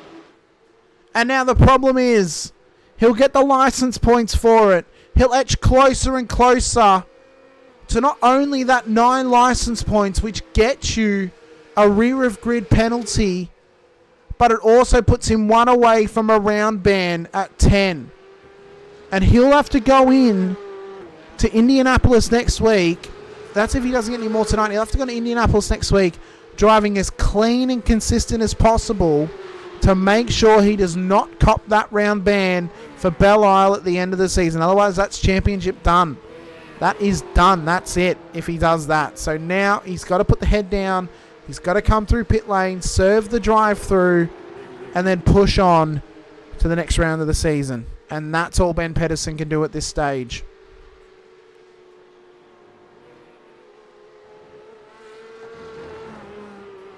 So this is now corrected the new battle for the lead.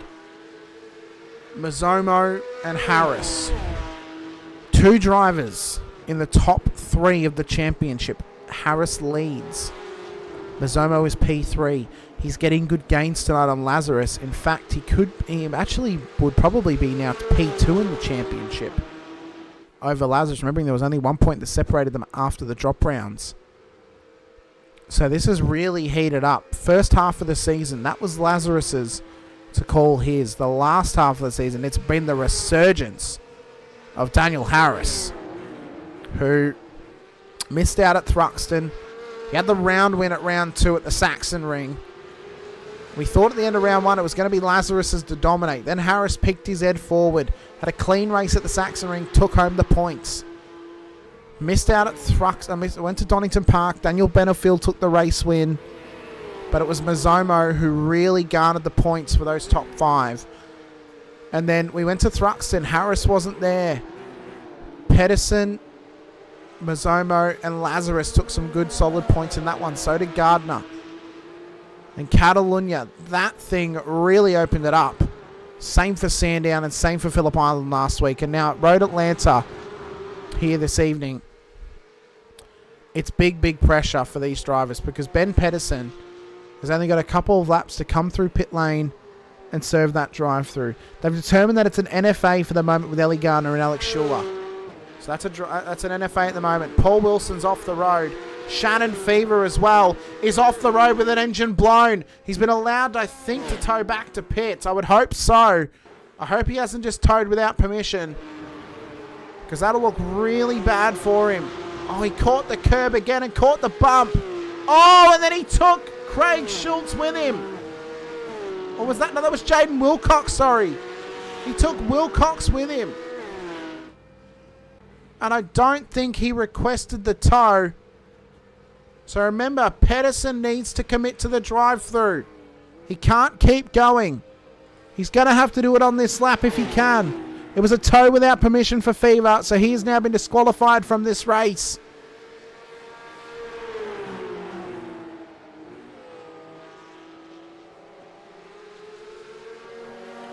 So Mez, Harris, Gardner continue their fight forward. This is the battle for the podium. Pedersen's in, committing. Oh no, he's out. What has happened to Pedersen? He's just dropped. I think Ben Pedersen's internet may have possibly just dropped out of connection, because he is dropping down the order fast. He's falling down the order faster than sand will drop out of your hand. He is nowhere to be seen. So this is now the new battle for the lead, Mazomo, Harris, and Gardner.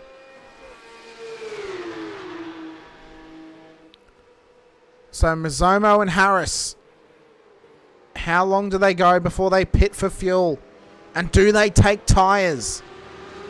That is the question on our lips at the moment. Do they take tyres? Because how bad has the tyre wear been? The cloud cover's finally over.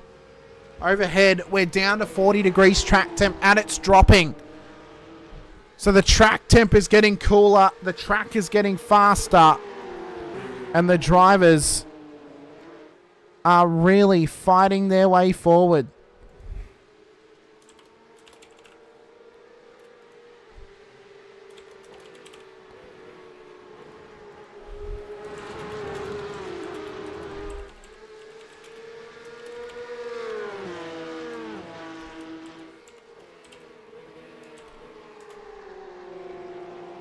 So as their battle continues on for our race lead, Ben Pedersen out of this race. I think out of the server due to internet issues. I'm not sure.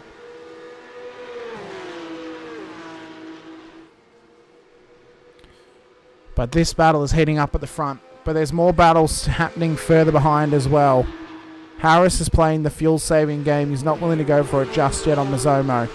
Toth, Wilcox, Patterson and Paul Wilson. This battle has started to ramp up over the last few laps. And this battle has really been something that, well, we should have been keeping an eye on earlier because this looks to be heated as Patterson wants it on Paul Wilson. Up the inside and then to the outside at 10B. Wilson's going to have the inside at 11. Here comes Wilcox as well, having to come back in this race after major contact earlier on. Bit of off-track action for Patterson. It's getting heated back here. And there's Schultz as well. He's chasing them down.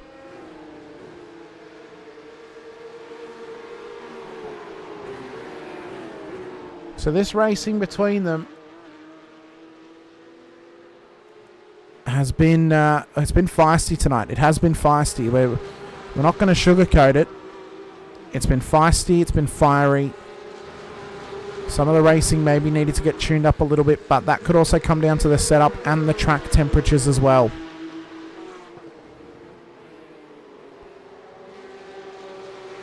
But for Wilcox, he's trying to just stay onto the back of Wilson. He'd love to get good points tonight for his new team, 95 Sim Sports. This has been a little bit unfortunate here for Schultz here in race 3.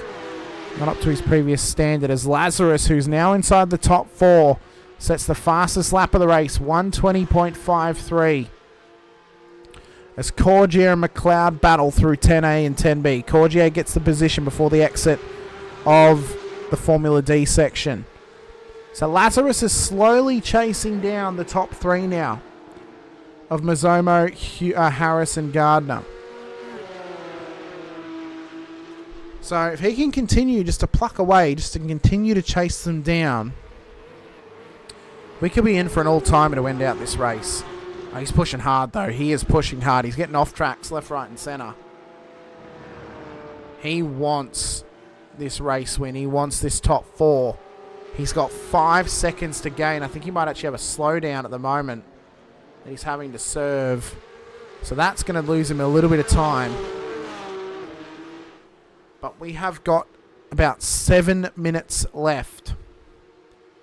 Are they going to need to pit to make it home? Schuler has had to come in to fix his car. Are they going to need to pit to get home tonight? That is the question. It's been tough. It's been contested. And it's been a race of pure attrition. Mez is in. So Mazomo has had to come into pit lane. He comes in early ahead of Harris. But this now means Harris has been released. Gardner has stayed out for the tow. Lazarus has also stayed out. Is anyone else going to follow Mez in? Because the fuel save would be at an absolute maximum for those other drivers. Race control is over the radio. Letting somebody know of something. I'm not sure what.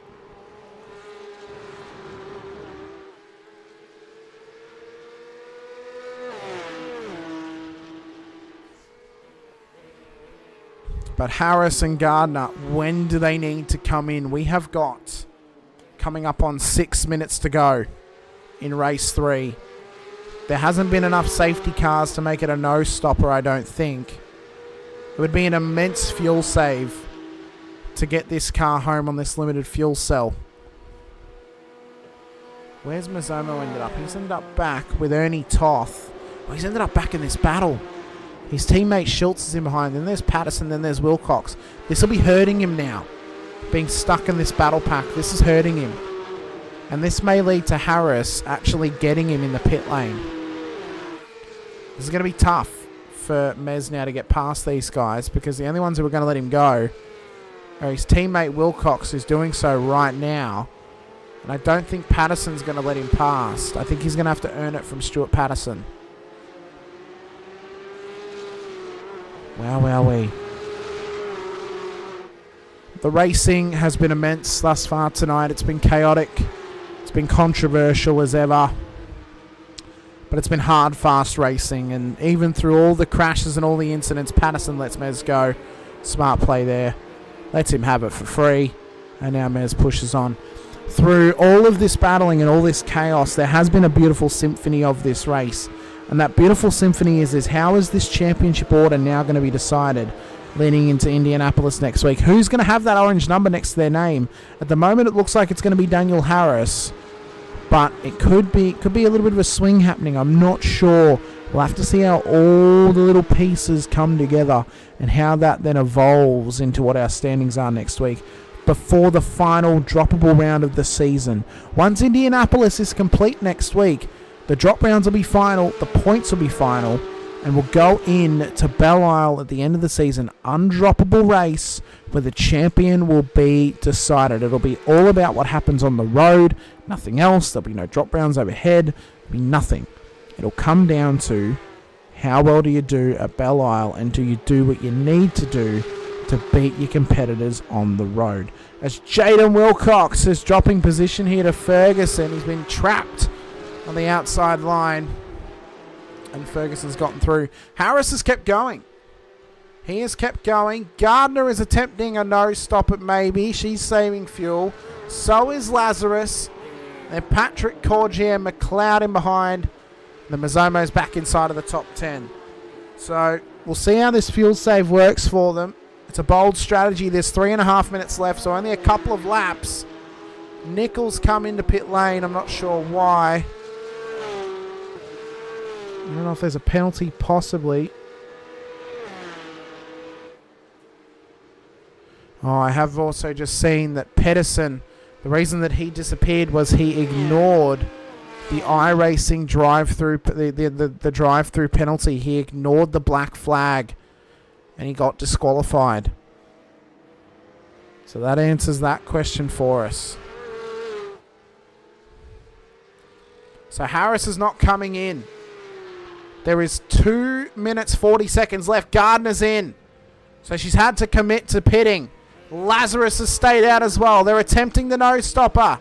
Lazarus has set the fast up of the race. 1:20.36. This could be an all-timer for an ending here tonight. It's 2 laps to go. And unless Harris and Lazarus come into the pit lane at the end of this lap, they're going to attempt the no-stop strategy. They're going to be committed to it for the final lap. This is insane. Absolutely insanity. Mazomo has come out ahead of Gardner through all this. So is he the provisional race leader? Some of the back markers are in, including Schuler, Toth and Hughes. But has Harris and Lazarus saved enough to get these cars home? They've got heaps of gap back to Mazomo and Gardner. Dan Patrick, Corgier, McLeod, they're in the same boat as these drivers. But you'd think if they knew they didn't have enough, they'd have to come in. So this now is final opportunity for that pit stop. If Harris is going to do it, he's got to do it this lap. He's going for the no-stop. He's going for a no-stop strategy here tonight. White flag lap for Daniel Harris. And Lazarus has had to come in. So Lazarus is now committed to the fuel. What does Cordier, Patrick and McLeod do? Is this a mistake from Harris to try and do it? They're all coming in. They are all coming into pit lane. Is this a flat-out mistake from Harris, or has he saved enough fuel to get this car home in the winning position that he needs? He's got 22 seconds over Simon Mazzomo. And Daniel Harris is going for a no-stop. If he starts to splutter, he's going to begin to sweat, because Mazzomo, Gardner and Lazarus will be chasing him down. Has he got enough to get this done? He definitely thinks so. He believes so. He is not pushing this thing to its absolute limit. That is for sure. He is cruising this thing around the final couple of corners. And thanks to a safety car intervention and fuel-saving mastery, Daniel Harris is going to get his car across the line. P1 in a no-stop in the final rush round of the season. An incredible effort. Simon Mazzomo is going to come home in P2. He will take P2 in the championship leading into Indianapolis next week. And a wild moment here tonight. Ellie Gardner has come home P3, Lazarus P4, Patrick P5. Ben, if you're not happy with the call, you still should have committed to the black flag. There was no point running till you got disqualified. Cordier, Patrick, they'll come home P5 and P6. Corgier's just going to get him over the line. No, Patrick got him, sorry. Dan Patrick up the road got Cordier, who got ahead of McLeod. Schultz, Wilson, Patterson comes home inside the 10. Schuler, Toth, Ferguson, Wilcox, Hughes is not going to be quite close enough to get past Wilcox. The Tesseriero has come home in P16. Yeah, Ben, there's you have 3 laps to commit to it. Sorry. So I thought you might have known. So when you get given a black flag on iRacing, you have 3 laps to do the black flag. Otherwise, you get disqualified. So that's why. So that's not even from race control. That is black flags. You have got 3 laps to do it. Otherwise, you are disqualified. So, yeah, that's what happens, unfortunately. So a learning experience for next time. We'll get some B-roll happening for you, and then we'll chat to our race winner, Daniel Harris, in just a couple of moments' time. Who's waiting in the wings, and I've got many questions for him, like how in the hell did he get home without taking a pit stop in this race? It was an incredible moment. Let's have a quick chat to him now. Mr. Harris, somehow you have gotten this car home on a no-stop strategy, no fuel taken in this race, in an incredible win. Me too. And I think it means you get out of here tonight still the championship leader after taking 2 wins in the rush round. Yeah, I'm not too sure. I mean, the fuel strap for me, as soon as the safety car came out, I was fuel saving. So it was kind of gauging the number from there. Probably got lucky with Ben getting that penalty. If Ben didn't get the drive-through, I would have had to box. But as soon as I realized he wasn't going to stop, I knew he was going to get a DQ, and that pretty much just opened it up for me to lift and coast my way home. So I thought Ellie was doing the same, sitting behind me, but it looked like she had to pit. But well done to her for getting the podium. And Corey had a mad race as well, up 13 positions. It was unlucky. It was an incredible effort from him. Now, I spoke about it all night, and I spoke about it from, obviously not an opinion base, but just watching it from outside the car. Some of Corey's moves seemed a little bit desperate at times, but I suppose if you're not willing to race for it, you're not going to win it. But I think he did have a bit of bad luck in there too. There was definitely some bad luck in there. There's something about the rush rounds that Corey does not like. I don't know what it is. He just does not click with this round format, it seems, where you, on the other hand, really do. I believe you've won every rush round of the season, Dan. So you've done an incredible effort to do that. You lead the championship with 2 rounds to go, and it's been close all season. So you've been right up there. You've been real consistent. How are you feeling now going into Indianapolis and then into Belle Isle, knowing that next round's the final drop round of the season? You've already had your drop round where you missed Thruxton, so you've really got to perform next week. So you put the pressure on Mez and Gardner and Pedersen and Lazarus heading into Belle Isle the week after. Yeah, feeling good. I also do want to apologise for that lap 1 in the heat to Corey. I'm gonna have a chat to race control because I did redress the position and still got handed a drive through. So I'm not too. I don't understand that one personally, but it might have been because of how far back he ended up.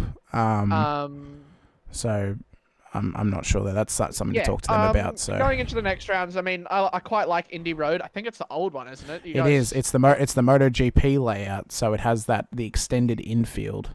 So yes, so I'm gonna have to learn that track because I don't think I've done the 2009 one. It adds a Corey to get some good points. Well, it basically the difference between that and the regular road course is it has a little sort of bite taken out of the circuit layout. So instead of going across that chicane to go onto the sort of back straight, you actually you go all the way around and then come back out again onto that straight from a little dogleg style of corner. So it's pretty fun, though. I enjoy it. Yeah, if I don't perform there, I'm not going to be too fussed. I know that I can probably get a top 3, maybe a top 5 there. So I think my focus will probably be Belle Isle and nailing that race, because I think it will come down to the wire. But yeah, I mean, it was absolute chaos tonight. I mean, there was so much going on that this was probably the most chaotic one. It's probably the most chaotic one we've had all season. For sure. I mean, Road Atlanta's a tight track. It is. I probably should have thought of that when I put Road Atlanta on there. I probably should have made it a sprint round or something, because it's often chaotic no matter the race format. It's a tight track, short track, and can create that kind of chaotic stuff. But I mean, there's always going to be someone that benefits from it. I mean, Ben Pedersen probably benefited the most, I'd say. He just got unfortunate with penalties. But yeah, I mean, I've always maintained just being consistent, and I feel like I've done that. So yeah, pretty happy with the round result. It was really just managing that second and third race. I mean, I got to say thank you to Jared for giving me just a single position in the in that first heat, because he gave it to me and just gave me that one extra spot, which every point counts. Yeah, and it could pay massive dividends come the end of the season as well. So it's any little gain that you can get is going to be helpful to your run. Having a teammate out there obviously is going to help you as well, especially at Belle Isle being a sprint round, where if he manages to get into the 10 and starts ahead of Lazarus, for example, then he'll be able to hold back Lazarus, and maybe you'll be able to run your way forward. So that might help you out at least for a couple of laps as well. So plenty of opportunities, obviously, for the rest of the season for you to win races. There are 3 races left this season across 2 rounds. There's plenty of action to come for you. Daniel, let us know who helps get you out on track. Anyone you want to give a shout out to as well. For myself and the rest of the league, congratulations on your round win here tonight at Road Atlanta, and your P1 in race 2 and race number 3 on the ticket here this evening. Yeah, just thanks to you boys for putting on a broadcast. Well, I guess it's just you tonight, Hamish. Unfortunately, James was sick as we're about to go live. So. All good. And then, just Twitch chat and boys at Geodesic, and Jared, as always, for putting in the effort after just comes back from Supercars round and gets straight onto the sim. So, I mean, he did really well tonight. Started on pole in that last race, and then I don't even know where he finished. But he's done well. He's really having a good second half to the season. Yeah, he is. He's doing a great job. So I look forward to seeing how he progresses and how well you do in this championship fight as well, Daniel. So best of luck next week at Indianapolis. We look forward to seeing how you go, and we'll see if you're back on the podium once again and ready to win this championship heading into Belle Isle. Thanks, Hamish. Thank you. Next up on the docket, we'll go to P3 in Ellie Gardner, and then we'll chat to Mez straight after her. Ellie, great performance from you tonight. P3 on the road. Apart podium comes your way in race 3. Some good solid points on the board for you as well. And you're now knocking on the door of the top 3 in the championship too, after a difficult round for Ben Pedersen, and then Corey Lazarus really only getting the knocker of being a beneficiary in race 3. How are you feeling after Road Atlanta, where it was hot conditions, and you finally came back and got something out of a race weekend here with us in IRWC? You've had some tough rounds this season. Yeah, last 2 rounds have just been shocking, just incident magnet, but yeah, kept it clean, avoided all the huge wrecks that happened in front of me, so, and yeah, had some good fun. It was, Road Atlanta's such a great track, track temp being so hot, it was just wild, hectic, you know, everyone just trying to survive, so it was good fun. Now, how are you feeling going into Indianapolis next week? Because obviously it's not the layout of Indy that's normally run. It's the older road course layout with that little sort of long or wide dog leg at the start of the circuit. Are you feeling confident going into that round, or is this going to be another possibly difficult one for you? It doesn't matter that it's different to what's normally run because I don't even own the track yet. Same with the finale. So I've got some grinding to do for the next 2 weeks, so obviously gonna have to put some time in. But yeah, I'm excited for the Roval, so that's always fun. And yeah, I think the last race is also going to be just hectic so I'm excited for that. How do you not own Belle Isle yet? I mean, that seems like it's on every calendar. Yeah, I don't know. This is only the second league I've participated in. So, you know, before my last league, I was just doing some official races here and there, but, you know, it doesn't quite, it's not as good as a league, you know. You just get to race the same people, get used to, you know, who's going to dive bomb you where and who to avoid going side by side with. But, yeah, it's just good. Fighting for a championship is always fun. And yeah, who knows, with the way things are going, I might be able to clinch that 3rd spot or something, but or even just up to 4th, so yeah, should be good. Well, I mean, it's been close the majority of the season with the drop round in there, and then being that the points are close across the board as well, it means that we've kept this championship fight all the way to the end, which we love, seeing you guys being able to fight so close together out on track, and being able to fight tooth and nail pretty much week in and week out for these positions. So it's a hard-earned P3 in the feature. I need to I think I'm not sure if you're on the podium for the round or not. I'll have to check that, but an incredible achievement nonetheless, so to get a podium here tonight. But let us know, helps get you out on track, Ellie. Anyone else you want to give a shout out to as well, for myself and the rest of the league, congratulations on P3 in the feature race here this evening at Road Atlanta. Yeah, got a shout out. Like the iRacing World Challenge Discord and League, like so many friendly people, been very welcome here. So yeah, it's always really great, and the broadcast is always awesome to rewatch. And yeah, I don't have any sponsors or anything, so no one else to really shout out. No worries at all. Friends and family. So yeah. No worries, Ellie. Thank you so much for participating once again. Congratulations.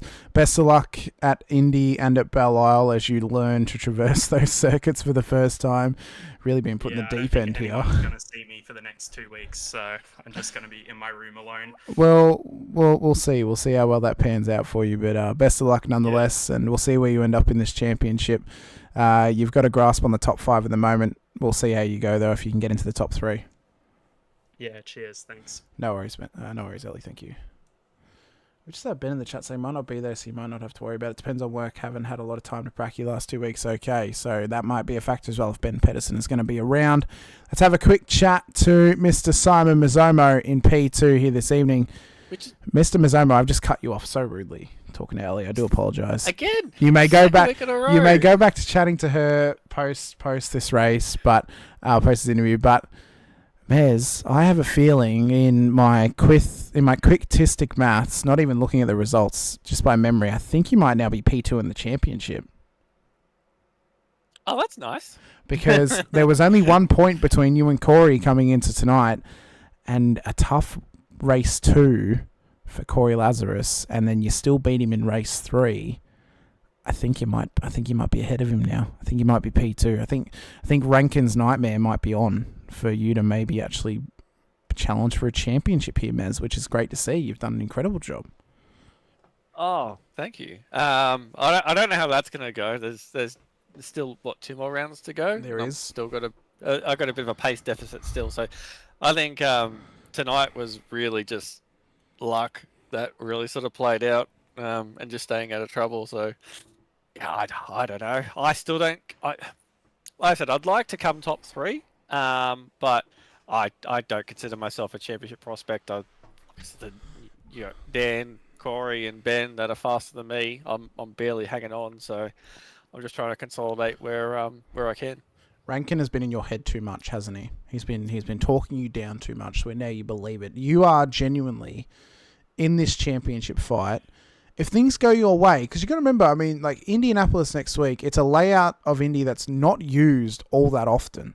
I don't think I've ever seen the 2009 road course used in any league that I've called before. I'll go back to my point in a second. My cat's being very rude and wanting to get let out, so let me quickly do that. But, and then there's also the fact of... I know how that feels. Yeah, I know. And there's also the fact of Belle Isle is Belle Isle, and it's undroppable, and anyone can crash at turn 3, lap 1, and then all of a sudden you're at the front of the field, so it could go your way. Oh, absolutely, anything can happen. Not too keen on Indy Road. Not a. How do I say it? It's just not a track I enjoy. So yeah, I'm gonna have to do some practice for it. But yeah, we'll see how we go. It's definitely not a strong track for me. Better than having the tow train at Daytona though. Yeah, true, very true. But the Belle Isle's pretty good though. In these cars, Belle Isle's pretty good. The racing's not too bad. Yeah, there's not a lot of passing, but racing wise, yeah, they're a lot of fun. So, and I think that's going to be another track where it's just stay out of trouble and consolidate points. So, so I think in Indy, I think Indy still might be a bit of a draft track. But we'll wait and see. I have to do some laps around there before I really get a good view of it. But yeah, we'll wait and see. It's just going to be if I can keep chipping away and just keep getting points like I have been, keep finishing in the top 5. Yeah, I'll be happy. Well, you've also come into this round with a new teammate in Jaden Wilcox. How's he been how's he been situating himself into the team ever since joining you guys with you and Craig on the grid? Oh, it's good. He's been brilliant. We've done some sessions like the other day around here as well. And I think that helped me a lot. Just having like Craig and I have been doing laps as well, but having someone else there to do laps with too, and we were sort of just pushing ourselves and learning all the wrong things to do, which is what you're meant to do in practice. So that helped a lot coming into this one. Like I was saying earlier before, and that when I took that pit stop in that final race, it was just like, I'm throwing bombs at everyone. I don't care. I'm just going to throw it. And it kind of helped having that bit of practice that, I was like, well, I know I can throw it here and I'll be fine. So, yeah, it helped a lot. Definitely in this race. Definitely helped a bit. Well, we're hopeful to see what you can do at Indy next week and then at Belle Isle the week after as well. A fantastic effort from you tonight, Mez. Finds you P2 for the round, and I'm pretty confident saying you're P2 in the championship as well. So it's a fantastic effort. I thought it'd be P1 for the round. Well, Harris won race 1 and race 2. No, Harris won. Oh, what? Race 2, race 3, 2. sorry. Race 2, 3. Yeah. You were... And let's have a look at the results. We'll do the quick math right now. We'll figure this out right now. I was hyping myself up before I come in here. I was like, I think I got the round win. Let's have a look. All right, so... Pedersen won race 1. You came P2. Where was Harris? He was P10. Okay. So P10 for Harris in that one. You were P2. Harris won. Oh, no, yeah, you were P3. I do apologize then. You have won the round. Yes, you have. You have won the round. Okay. So, yeah. So you have won the round. And then I think he would be P2. And then I think Ellie's P3. After all that. So... Yeah, because Ellie wasn't far from me in most of those races too, so she'd be up there. Oh, well, okay. Well, forgive my poor maths skills then of just misremembering all. To be fair, it was very chaotic tonight. It was very, very chaotic. Then there may need to be there may need to be some dusting happening on the shelving of some of the moments that happened. But again, that could also just come down to Road Atlanta and the race format too. People were desperate for moves. It happens, so we'll see. But yeah, it's definitely a track where it's like it rewards bravery. Yeah. To try and make passes. But you've got to be calculated in that bravery as well. Yeah. Exactly as well. You can't just throw bombs at everyone and just hope it pulls off. Yeah, that's right. For such a big track, it's actually so limited in passing. So it's very unique. It's a track I love. Like, never really been the quickest around here, but every time I come here, I just love racing around it. Especially like the first sector of the track. It's just if you nail that, it's probably one of the best tracks on iRacing because it's so hard to get right. So it is. It's It's got elements of so many different racetracks here, mixed with the elevation changes. It proves such a challenge to drivers. So it's one, as I said, where if you get it right, you feel on top of the world, and you make one little mistake somewhere on the lap, it ruins the rest of it. So it's pretty unforgiving. But let us know who helps get you out on track with 95 Sim Sports Mez. Anyone else you want to give a shout out to as well? And congratulations on your round win tonight and your multiple podiums as well. Thank you. First, a big shout out to Craig and Jaden as well for coming and racing and for being the support as well. It's good to have them in my year sort of as good reinforcement. Big thanks to the team as well. Our sponsors, Racecraft, RSW Graphics, Track School, Track Days, Racing Ears, and big thanks to you guys again for the league and the broadcast. Are we going to see you sign up for Season 2? Because you've got your early stage sign-up now. Yeah, I did it before I jumped in this Did you? Okay. Yeah, yep. So the entry's there. It's all paid for. Very good. Very good, Mez. Well, we'll see you next season then. We'll see you next week as well for Indy. We look forward to seeing you then. Best of luck out there, and we'll see if you're on the podium once again. All right. Thanks, mate. Thanks, Mez. Well, ladies and gentlemen, that will bring it into our broadcast here this evening once again. We appreciate everyone joining us here for a wondrous occasion at Road Atlanta. Very chaotic, very controversial, dramatic rush round here at Road Atlanta once again. Next week, as we mentioned, we head out to... Oh, I need to change that. I didn't change it. Let me quickly do it. We head out to Indianapolis Road Course, which is going to be one hell of a test for these drivers, and we head out to the Brickyard for the second to last round of the season. We appreciate your time, though. Appreciate you being here with us once again. Appreciate all the support that you've given the series and that you've given the channel too. Be sure to hit the like button, the subscribe, the bell icon as well, so you're notified whenever we go racing here on the Infinity Broadcasting Channel. The next show on the docket here on the channel, Saturday night, 8:30 PM Australian Eastern Standard Time, we go racing for the Racecraft Simulations V8 Veterans Season 23 action for round 7 out at Daytona Road Course. No, not Daytona, Mosport, sorry. Out at Canadian Tire Motorsport Park. We'll see you guys then for that one. Myself and Brett Fisher in the booth once again. I've been Hamish Munro, though, not joined by James Parfitt this week, who was unfortunately ill. Hope you're feeling better, James. Hope to see you back here next week for Indy. But be sure to support our series sponsors as well as our title sponsors, VRS Virtual Racing School, where without them, not all of this would be possible. So a big thank you to them for supporting us as well, to Infinity Broadcasting for broadcasting the series. SPP Graphics, who I said earlier, if you've got a dirt bike and you're after some sexy graphics to getting you to look as sexy as possible before you cover the bike in mud, then be sure to message them over on Facebook. And if you're after a iRacing livery and you want to look sexy out on track, then please message myself, Hamish Munro, on Discord by way of Blackheart Designs, and we'll get you guys set up and looking sexy out there on the simulated course as well. Direct link to SPP Graphics in the description, as well as VRS2. Be sure to check out all of our pages, including the IRWC Facebook page, linked directly below, the Twitch channel for Infinity Broadcasting, and then if you're over on Twitch, come check out the Infinity Broadcasting YouTube channel as well. Be sure to hit the follow button if you're watching over on Twitch. Be sure to hit the like button and subscribe, the bell icon as well on YouTube, so you're notified whenever we go racing here. But until next time, I've been Hamish Munro. This has been the IRWC presents the VRS Porsche Cup Series live from Road Atlanta this evening. We'll see you guys next week for Indianapolis. But until then, stay safe, drive hard, and as always, bye for now.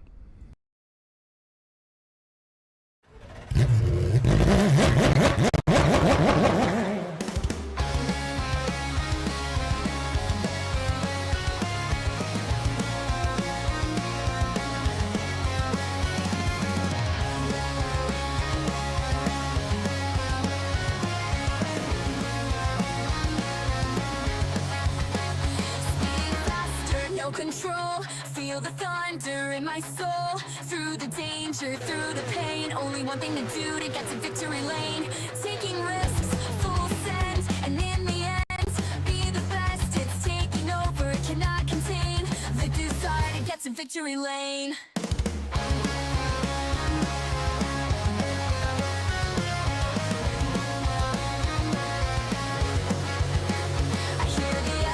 Of the past, the roaring ghosts that never last. But here I stand, the finish line. One last race, one last time.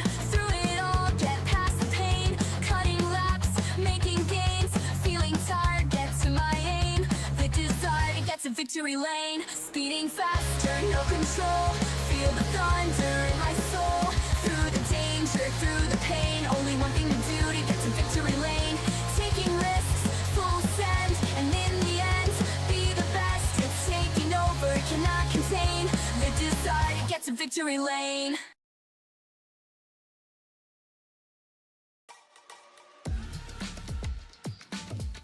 These are the VRS Dark Force Pro pedals. So it's a high-end product, stainless steel construction with an industrial aesthetic. Very, very adjustable. All three pedals, the pedal faces in terms of height, depth, angle are fully adjustable, and overall pedal angle is also adjustable.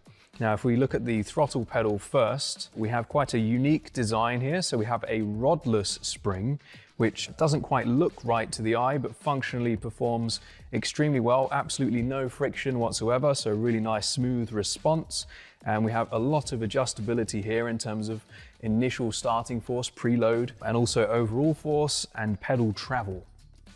So if we move on to the brake, we have similar levels of adjustability, a very high-end, heavy-duty construction. We have the blue spring on here at the moment, which tolerates a 65 kilogram maximum force. Also supplied is the optional red spring, which doubles that to 130 kilograms. These are linear springs, which is not normally how a real-life brake pedal feels. So we have this very clever mechanism on the back here, which basically turns that into a progressive, more realistic feeling, which gives you quite a decent bit of travel for low-level trail braking, and then more of a ramp up when you're really braking much harder. And we have this tie rod at the top, which is fully adjustable, along with preload, so you can really fine-tune that exact force shape to your preference. On the clutch, we have a similar level of adjustability in terms of pedal face and also the shape of the curve. So we try to emulate a clutch plate, which is stiff initially and then flattens out as the clutch gives way. So that's emulated here with a small amount of adjustability, including overall travel as well. So we're very happy with this product, and we hope you are too.